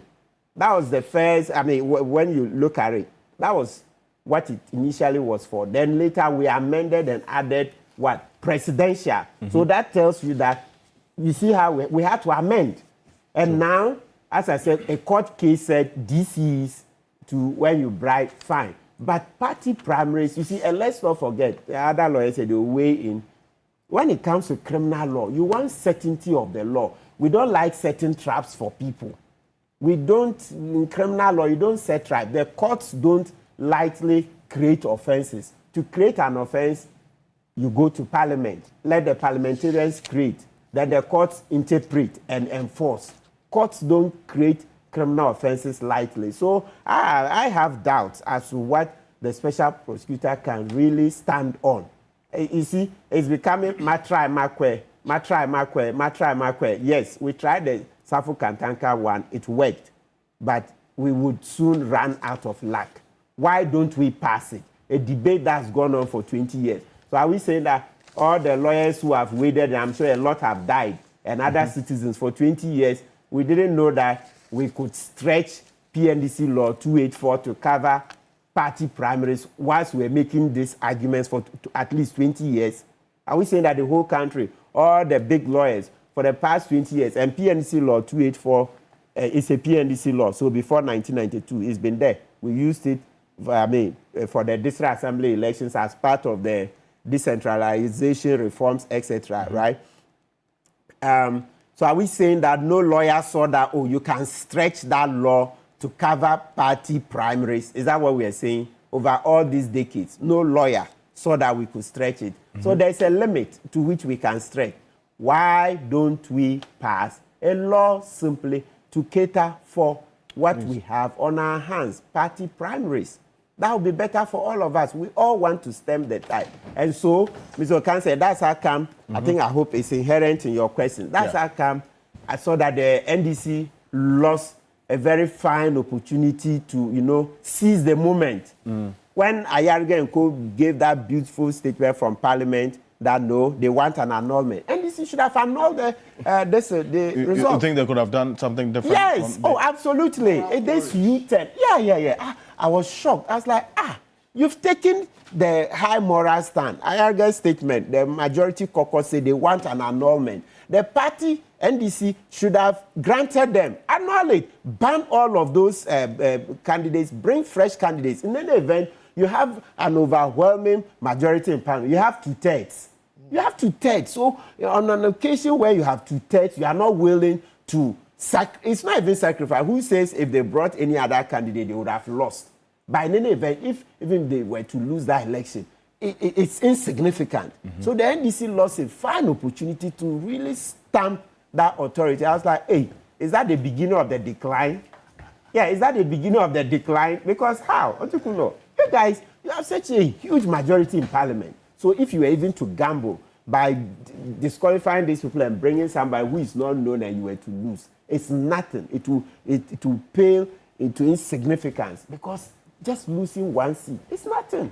But Ghana would have remembered you for leading the charges to reform the law. That's what matters, because you made nonsense of the president's incessant calls to reset. This is his legacy mandate. This is President Mahama's legacy mandate. You got this fine opportunity, the easiest time to do such a thing, and then you blew it. So Baba Jama will work in parliament for the 3 years with a cloud over his head. He would never regain that stature. Everything is gone. Everything is gone. That seat is a tainted seat. Yeah, it's a tainted seat. If he wins it, it's tainted. It's tainted. No, Ghana is changed. You see, I keep saying, 1.7 million votes. It's not NDC votes. It's us, the floating voters, plus MPP people who joined. So our country has now integrated. Really, I mean, at least we can see it. We've moved beyond the rhetorics to action. Well, a lot of MPP people, Ahiagbe's people, were upset. They joined and voted for you. Floating voters voted for you. Seize the moment. One seat when you have such an overwhelming majority. So I was like, politicians never disappoint. They never disappoint. Well, the explanation from the General Secretary, which is captured the committee, no, it's no explanation. It's no explanation. Yes, they acknowledge that there was wrongdoing, but then again, there had to be... You were explain tire. No, this one... You were explain tire. It makes sense, and you yourself will see that it makes legal sense also. It's not every time that legal sense. And as a lawyer, you would appreciate... And as a lawyer, you would appreciate that. You would appreciate that, and you would also appreciate the social and political sense. No, honorable, wait. There are bad laws. There are bad laws. It's not every law on the statute book that is good. Today, I'm sure I'm at this table because of efforts that I made. I saw bad laws, took them to the Supreme Court. The Supreme Court saw and said that, yes, this is a bad law. We'll strike it down. This is a bad law. We'll strike it down. That's how come I'm here. So it tells you that it's not every law you see on the law books that is good. No, that's how come you hear us say natural law. So we measure the laws on our statute books with moral principles. So you see that I say, yes, this is a positive law passed by Parliament, but it fails to match up to the natural law principles. So it's a bad law. Let's strike it down. Let's strike it down. So we use a lot of moral concepts. Common aspiration. Yes, exactly. It's all part of that's what we call morality. So when people say law is different from morality, I laugh. Maybe if you want to say biblical, which is also even false, biblical morality and political morality shape law, you would find it difficult to totally divorce law from biblical morality and political morality. These two are always shaping law, and even philosophy. When we say all the authoritarian party, where did law learn it from? Lawyers learned it from their philosophers, etc. Law itself is a nascent science, okay? Very nascent. Learning a lot from the other far more developed sciences, etc. So what I'm saying is that it's not every law you see that you must obey. So I heard Fifi Kwete say that the EC had given a deadline. Oh, no. There's a matter of the time limitation as well. Yeah, it's no reason. When you want to do the right thing, that is no reason. You would have appealed to the EC And you know, if they had said that they had annulled the elections, Ghanaians would have joined in appealing to the EC to do something. Oh, but how was it written in stone? The EC is enjoined by law to conduct the by-election 30 days after the announcement of the death of the person. Yes. And it's by law. And you and I have been advocates of some of these things. And that's why when they did the injustice to SAF, we were all against it. You actually have your time to collectively respond to all of these issues. It's important. I'm just appealing to his conscience. You respond. Other than that, so the EC could have done something. I'm telling you, the EC could have done something about it if you had shown the political will. You weren't interested. That's why I said Baba Jamas, if he wins that thing, he will always be tainted. It's not worth it. It's not worth it. If you had annulled it, and then the Ghanaians would have said, look, for once, yes, we've seen 30 days in the Constitution. This is an exceptional circumstance. An exceptional circumstance. So when you see such a thing, of course, then you would have reported the matter to the EC, brought in, oh, if social engineering, when you want to do something, where there is a will, there is a way. Okay. Where there is a will, there is a way. But in this case, there was no will. They just went back to politics as usual and then took it. Well, these are some of the recommendations of this committee, and I'm going to come to you on this before, Dr. Tokunam. And this is it, that they are of the view that indeed the integrity of the process could be best protected. So, they acknowledge that nullifying the results could have best protected the integrity of the process. But then again, they go on to say, in the fourth point, that they recognize, however, that this recommendation carries significant legal and practical implications, including the fact that the NDC's constitution, one, does not contain provisions for the annulment of the elections. And then the Ayawaso East primaries were supervised and the results certified by the Electoral Commission. And as a result, all of these limitations, the deadline given for the party March 3 by-election is imminent, which was actually the next day as well. This problem is one that you see play out, that's the vote buying or vote selling inducement in both parties, that's the MPP and the NCC. The special prosecutor was called in to investigate, if you recall, this 2023 presidential primary of the MPP and then the Kumewu by-election. They put out pictures of people. But then we saw what happened in the NDC last week. Could the committee have seized the opportunity to do anything different, to serve as a pathway for you as well, MPP? Quickly. Alfred, I think that we should have discussed more of the cocoa matter, because this matter, there's agreement around the table. I'm just making a point. I'm not going there. I'm just saying that there's agreement around the table. There's no disagreement. The only disagreement is to the extent that the NDC failed, to capture this opportune moment to deal with the matter. But I want to explore what Lawyer Kwebu said earlier about the representation of people's law being specific for parliamentary election, and so therefore maybe taking up this Baba Jamal case out to court may not find standing because the law is not expressly for internal party matters. But now you just made a point which is important to say that in excusing for why they can't take action, the NDC said the election was supervised by the EC. That's a committee's recommendation that there probably might be some legal issues emanating from that. And so then does that not make it a public election almost? You understand? Because one, the election is leading to making a parliamentarian.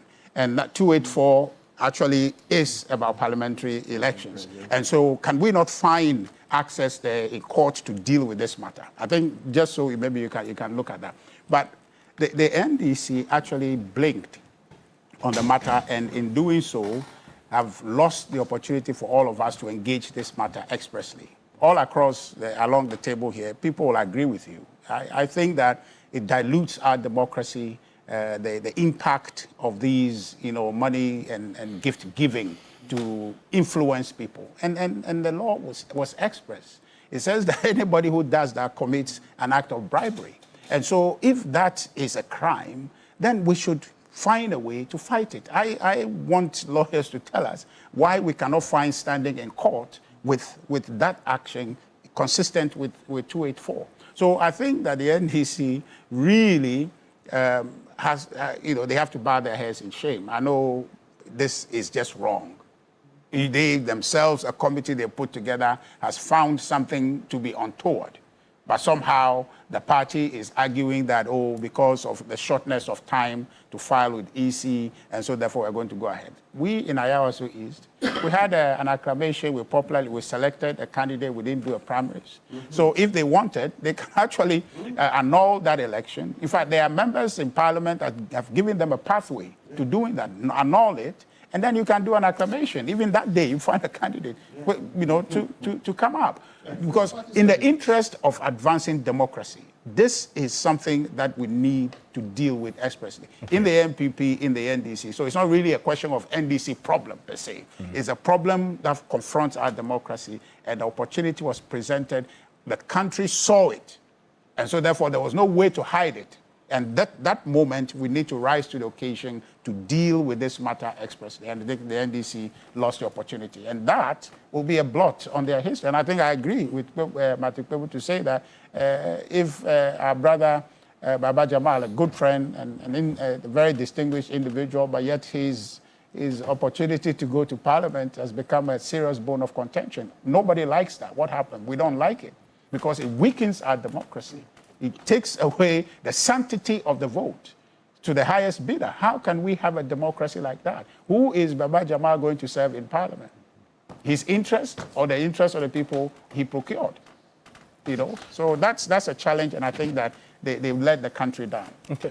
Dr. Tukono, the lot falls on you. So, in all the issues that have been raised. Alfred, I have been totally gobsmacked by the presentation of Anyagba. And the reason why I'm gobsmacked, if you look at us politicians and our elections and what has gone on in our elections, the MPP just left their presidential primaries just before we went into the parliamentary primaries at Ayawaso East. And I'm sorry, now you're wearing the hat of your Deputy General Secretary.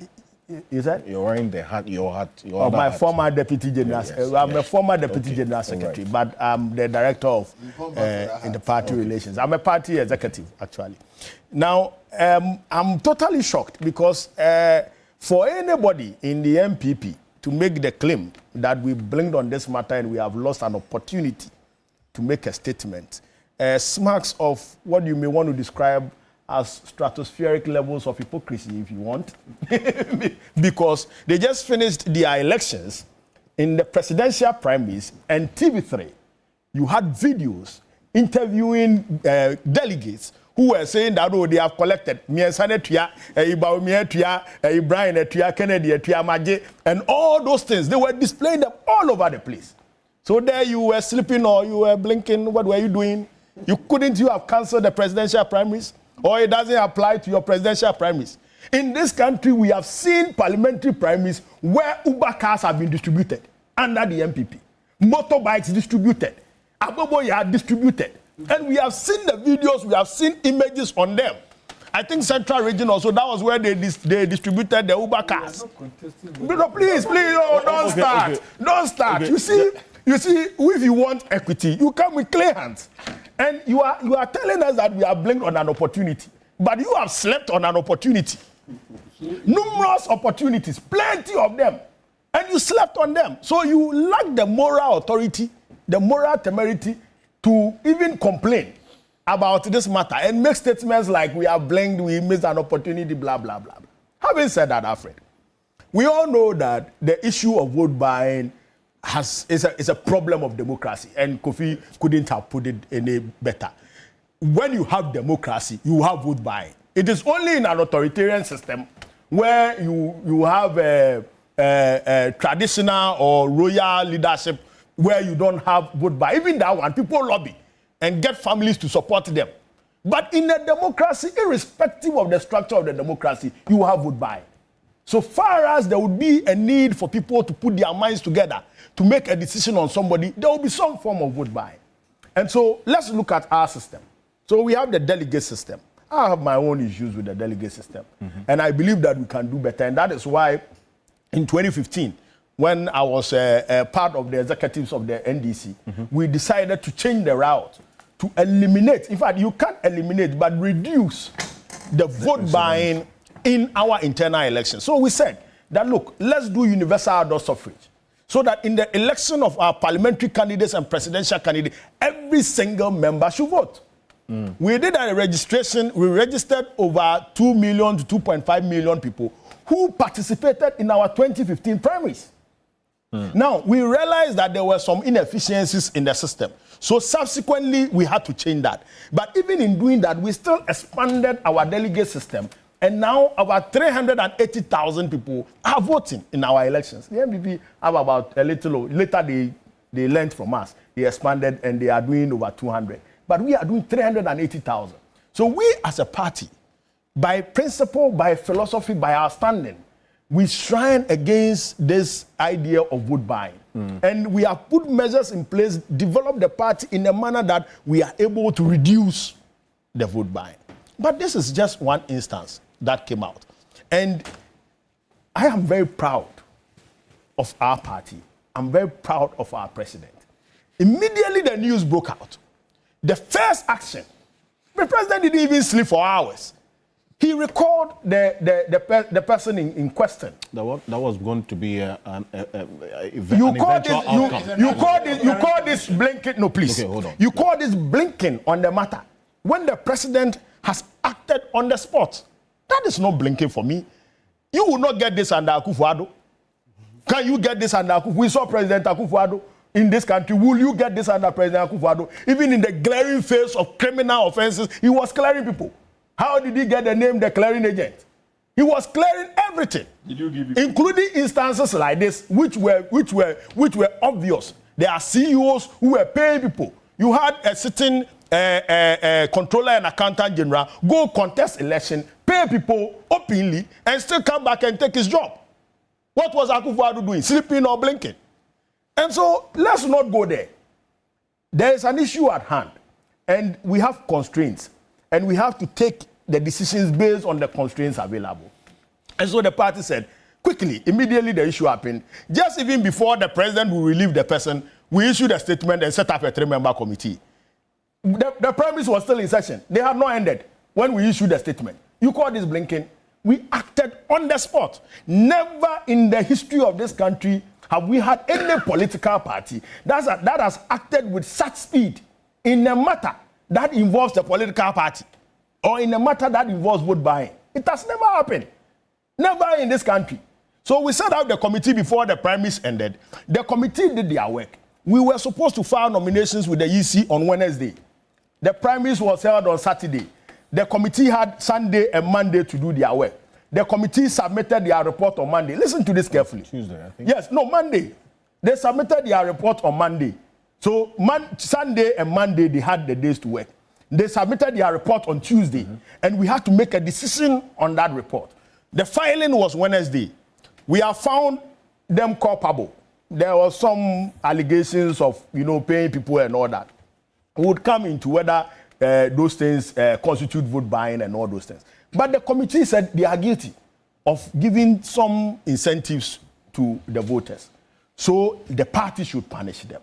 In fact, the entire party agreed that we should even ignore the results. The majority issued a statement. All of them signed.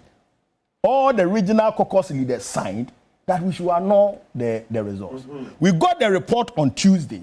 Filing is on Wednesday. Tell me, if politically, morally, legally, we would be able to annul that results on Tuesday and be able to conduct another primaries or acclamation to be able to meet the filing deadline of Wednesday. Yes. Filing was Tuesday. Yes. But you see, we are legally constrained, one, because you can't open nominations, print ballot papers, conduct primaries in our party, please, in our party. That's why we are National Democratic Congress. Our party is a democratic party. We do not choose leaders for our people. We allow, please. We allow our party to choose the leaders. You must give the party the opportunity and the people the opportunity to elect their choice. You cannot elect the choice for them. Even in cases where we have done acclamation, what happens is that it is only one person that files.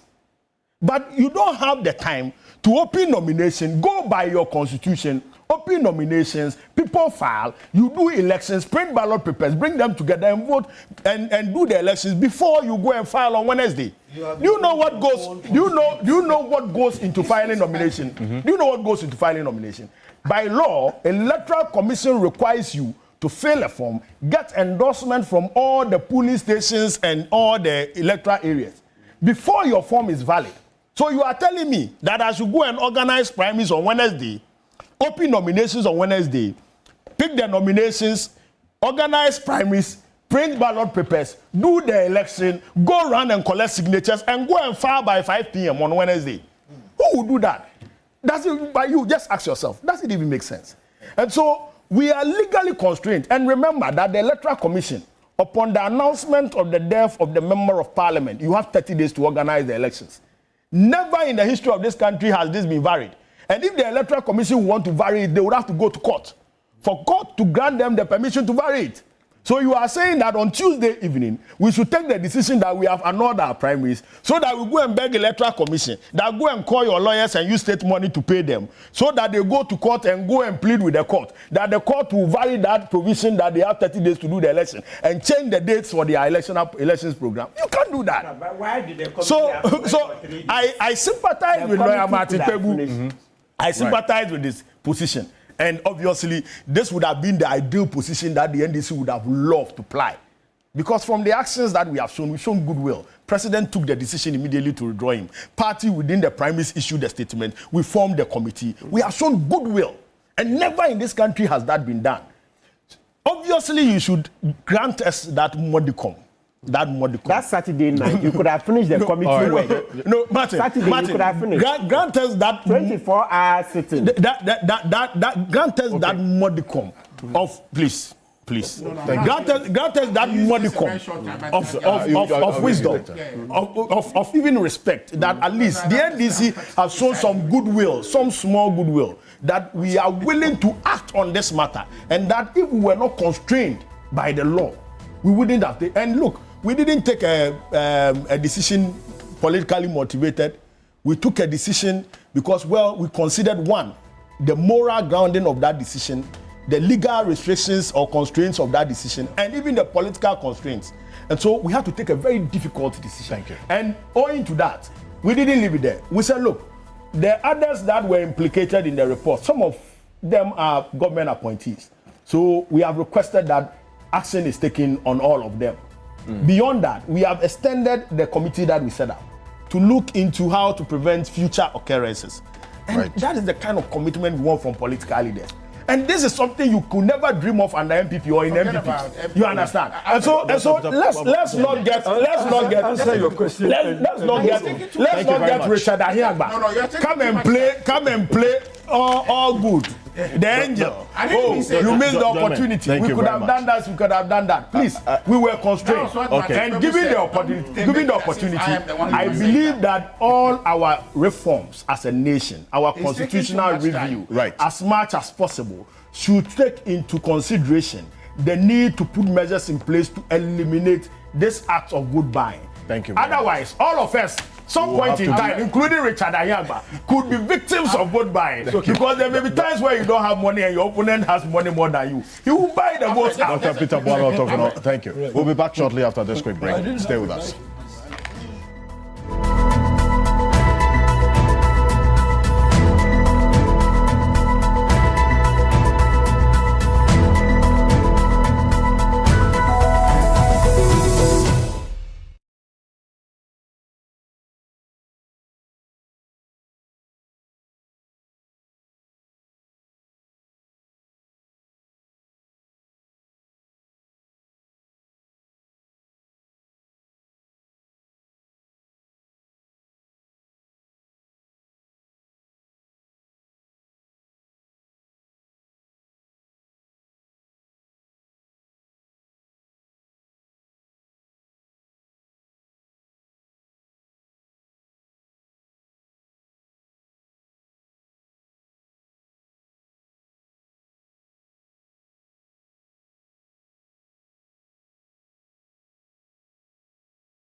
long and short of the report was this, that inappropriate conduct was exhibited by virtually almost all the candidates. Even though you cannot establish, because the candidates were clear that what they did was in light of motivating of delegates. We believe that that was inappropriate. So in the light of that, the committee's report was to the effect that ideally we should have an annulment of the primaries. However, the committee also acknowledged that there are real obstacles that make it difficult for us to do that. One, the party's constitution does not have a provision for an annulment of election. Two, we are time-bound because we need to be presenting a candidate by tomorrow. The party also wants to signal that we take into consideration the step taken by the president, and the president acted purely on the back of what happened on Saturday, allegation that he had. He asked for Baba Jama, who was High Commissioner in Nigeria, to be recalled. We think that that was actually appropriate by the president. We also want to urge the president that apart from Baba Jamal, I think two other of the candidates also are in positions of appointment. I think they are on various boards, and similar measures to be taken as well to just show that we as a party feel that anyone who was involved in this inappropriate conduct have to be punished once they are appointed by the government.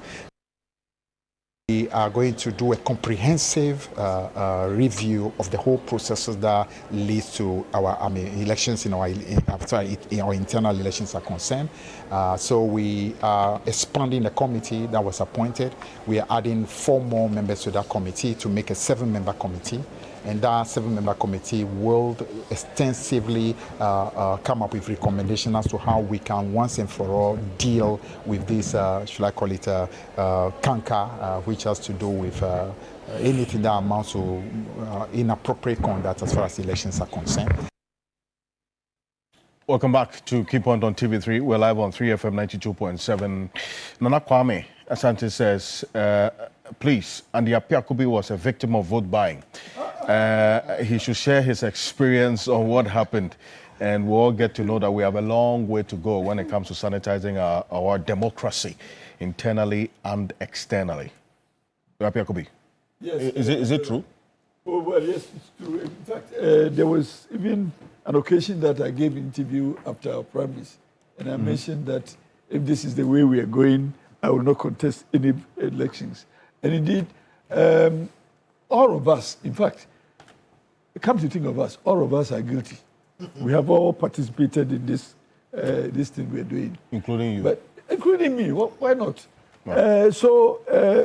It would be hypocritical for me to say that this particular one was bad, but what I probably did and others did, they were all right. No, they couldn't be. But for me, I would have thought that this thing was more open than any one that we have witnessed. And so we didn't have to go to any length to find evidence. So my prescription is that at the time that we saw this thing openly happening, the NDC party could have cancelled the elections preceding those activities. So if the party had cancelled the elections, and when the law says select a candidate on your ticket, it does not say by all means elect. And in fact, in most of the party constitutions, there will be a caveat that says that except where the National Executive Council of the party decides otherwise, which means that there can be another way of selection. And therefore, if they had cancelled it before the election and disqualified all those candidates, then the party could have found another way of selecting somebody to represent them. And indeed, it was required that the party brings a candidate. It didn't say by all means it must be a voted candidate. So they could have done that. Nevertheless, this issue of bribery and corruption, we need to find good interpretation to distinguish between this one and that one. I saw from Tukono's discussions that he was interchanging the words, seeking to explain the same circumstance. They are not the same. In fact, and they brought in also OSP's attempt, so-called, to sanitize the situation.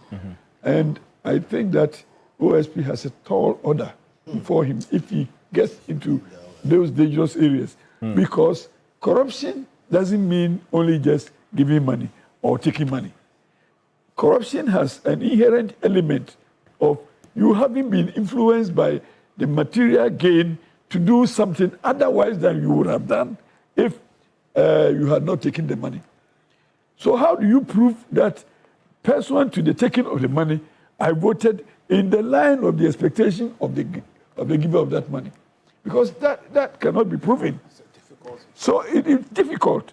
So if I gave Mr. Hiamba money to vote for me, when he is voting, he has the opportunity to decide not to vote for me as I expected. And nobody can prove, because it's a secret ballot, whether Mr. Hiamba voted for me because of the inducement or didn't vote. And indeed, me personally, I think if somebody gives me money to do A and I am against A, I will do B, so that the continuum of the proof of corruption will not succeed.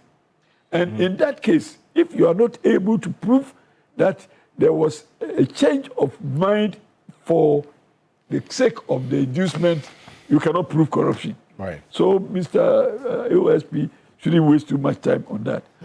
But I'm also saying that we are all speaking against inducement in the election. It is not good. It doesn't bring the best candidate. And indeed, the next elections, I'm even afraid to even think of coming up to put myself up for election, because I cannot sponsor the kind of figures they mentioned in elections ahead of us. So I gave an interview and I said that I will not participate in any elective politics again, because I cannot bring that money.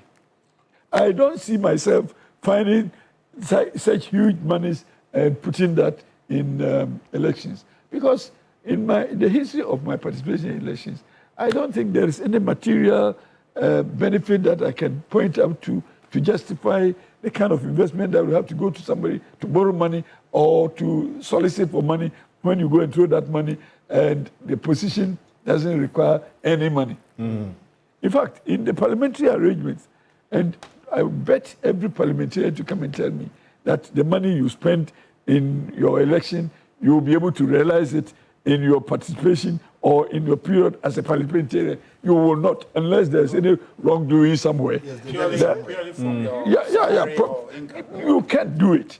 And you can't do it only from your, if you are relying on that. And I'm saying that those of us who are crying, we haven't done any extras to be able to justify the investment. And therefore, genuinely, no politician, particularly member of parliament, simpliciter without any other appointments, could come and say that, well, for the investment I put in, I was rewarded for it. You can't. You won't get it. Okay. All of us. And indeed, the only thing that we politicians get out of the system, the V8 vehicles, and that one, it is upon your salary. We pay for it, and every month you will contribute to defraying the cost. So it is not free. But you don't pay duty. Well, there is an incentive. Thank you, gentlemen. Duty is huge. No. The duty is not huge. It is the cost of the vehicle that is but huge. duty is huge. Martin, I'm telling you, I'm not lying. There's a text. I'm sorry. Forgive me. The duty is not huge. It's the cost of it that is huge. But do you know how much is for the vehicle itself? About 1 million. No. The duty is not 1 million. It's not 1 million. It's not 1 million. It says that Serving the state, right? if we all agree that this is a national problem, why should the National Democratic Congress be the one to address this? Okay, so let me land by suggesting my solution. 1 minute, because Mr. Benson yes, has and responded to this. just as I've always said, indeed, in any case that delegates are known, we cannot kick out the monetary aspect. But I have suggested that let us open the voting to every card-holding member in good standing. Go there, but let's limit the yes votes to be say 600 for a constituency. So if there's a constituency expecting 5,000 people to vote freely, do a 4,400 no votes, 600 yes votes. Let's do a ballot there. When you select a yes vote, you proceed to vote. So that the delegates are not known before the voting. Appreciate it. Ms. Bento, there's also a question to you. See, I have said that given the system we have, you can't really take out vote buying. But here's the thing. We can have elections without anybody paying money to anybody. It's theoretically possible. So from that first principles point, we have to appreciate that whatever has been built on it is what has been created. And you have a vicious cycle. Look, some of us were here in 1991, okay? And somebody made a comment that the politicians were traveling together in the same vehicles because they were broke, all right? It wasn't like this. It was not like this. It has gotten worse, and you have a clear, vicious cycle created. Right now, the politicians, I speak to some of them, one of them told me about a month ago that it has become extremely expensive because everybody is paying. I said, who caused them? Okay. The way you create the same vicious cycle, you can create a virtuous cycle. And I agree with my brother Martin. Look, sometimes you get a golden opportunity. Okay, the universe conspires to give you what you need or want, and you won't get it in any other way. In this situation, it happened. One, you had a situation where Musa Dankwa's projections, because of how accurate Musa Dankwa is, and if you remember, 2 weeks ago, I made a point about October surprise. Absolutely. That pollsters can tell you, based on the science, where things are going. But there's always an October surprise. And the way it happens is that it happens so short a time that the pollsters couldn't have captured it. Sure. And it has such a serious effect that it will change what the pollsters are saying. That is what Baba Jamal did. He saw the thing going left, and he decided that I have to do something serious. But in doing that, he gave a golden opportunity. He was brazen in the gifts that he gave and all the kinds of things that happened. Then you had a number of things. It was Franklin Kujo, president of Imani, who put out first that this thing should be annulled. We all agreed. Okay. Then the president comes and says, yes, this was wrong. Then you have parliamentarians come and say, this. The whole country saw it. It was a golden opportunity. And again, Martin said something which I want to emphasize. See, sometimes you trade something for something that is more valuable. Okay. In this situation, NDC does not need that seat. Yeah. They could have traded that seat, okay, for that moral high ground of saying that, look, this was wrong, and so we are turning it off. And it is the party's candidate. They could have said, we have cancelled this election because of A, B, C, and the evidence was there, and said, we are letting this person go. Yes. Yeah. That was it. So you see, you could have created this virtuous cycle, and then you push it to MPP and say, next time it happens to you, to do this kind of thing. All right? So look, we should just work towards a better or a higher standard. And once in a while, when we get opportunity like this, let us use it. They missed a very, very good opportunity. Again, Martin is right. Look, as Kolondo, a force. He has struggled. His friends will tell you. You know, so some people are like, oh, Charlie, this guy has hustled. But he is going to constantly be under this cloud. Yeah. And it's unfortunate for a guy who has struggled so much to be under this cloud. So, hey, I hope that we build that virtuous. Vincent says, I agree with Kofi Bento, the delegate system must be scrapped. Gentlemen, unfortunately. No, you haven't been fair. I mean, you can't. You can't. Otukuno sat here, said all manner of things, and give me opportunity. Right? You don't have to respond. I have just a minute or a couple of minutes. So, right. But you see, because you spoke, I just wanted to be on record. The matter is this for me, as far as I am concerned. This is not an issue to contend. Yeah, exactly how you said. But the characterization or the discussion of the matter must focus on what is before us. Yes. And my difficulty is that there's no express law. Right? And I had that in mind that 284 could deal with it until Lamat said. So I was expecting that should be the focus of the conversation to see why can't we? And that's why, you know, I'm worried a little bit about the idea that maybe the special prosecutor's pursuit may not end anyway. But somehow, this is wrong.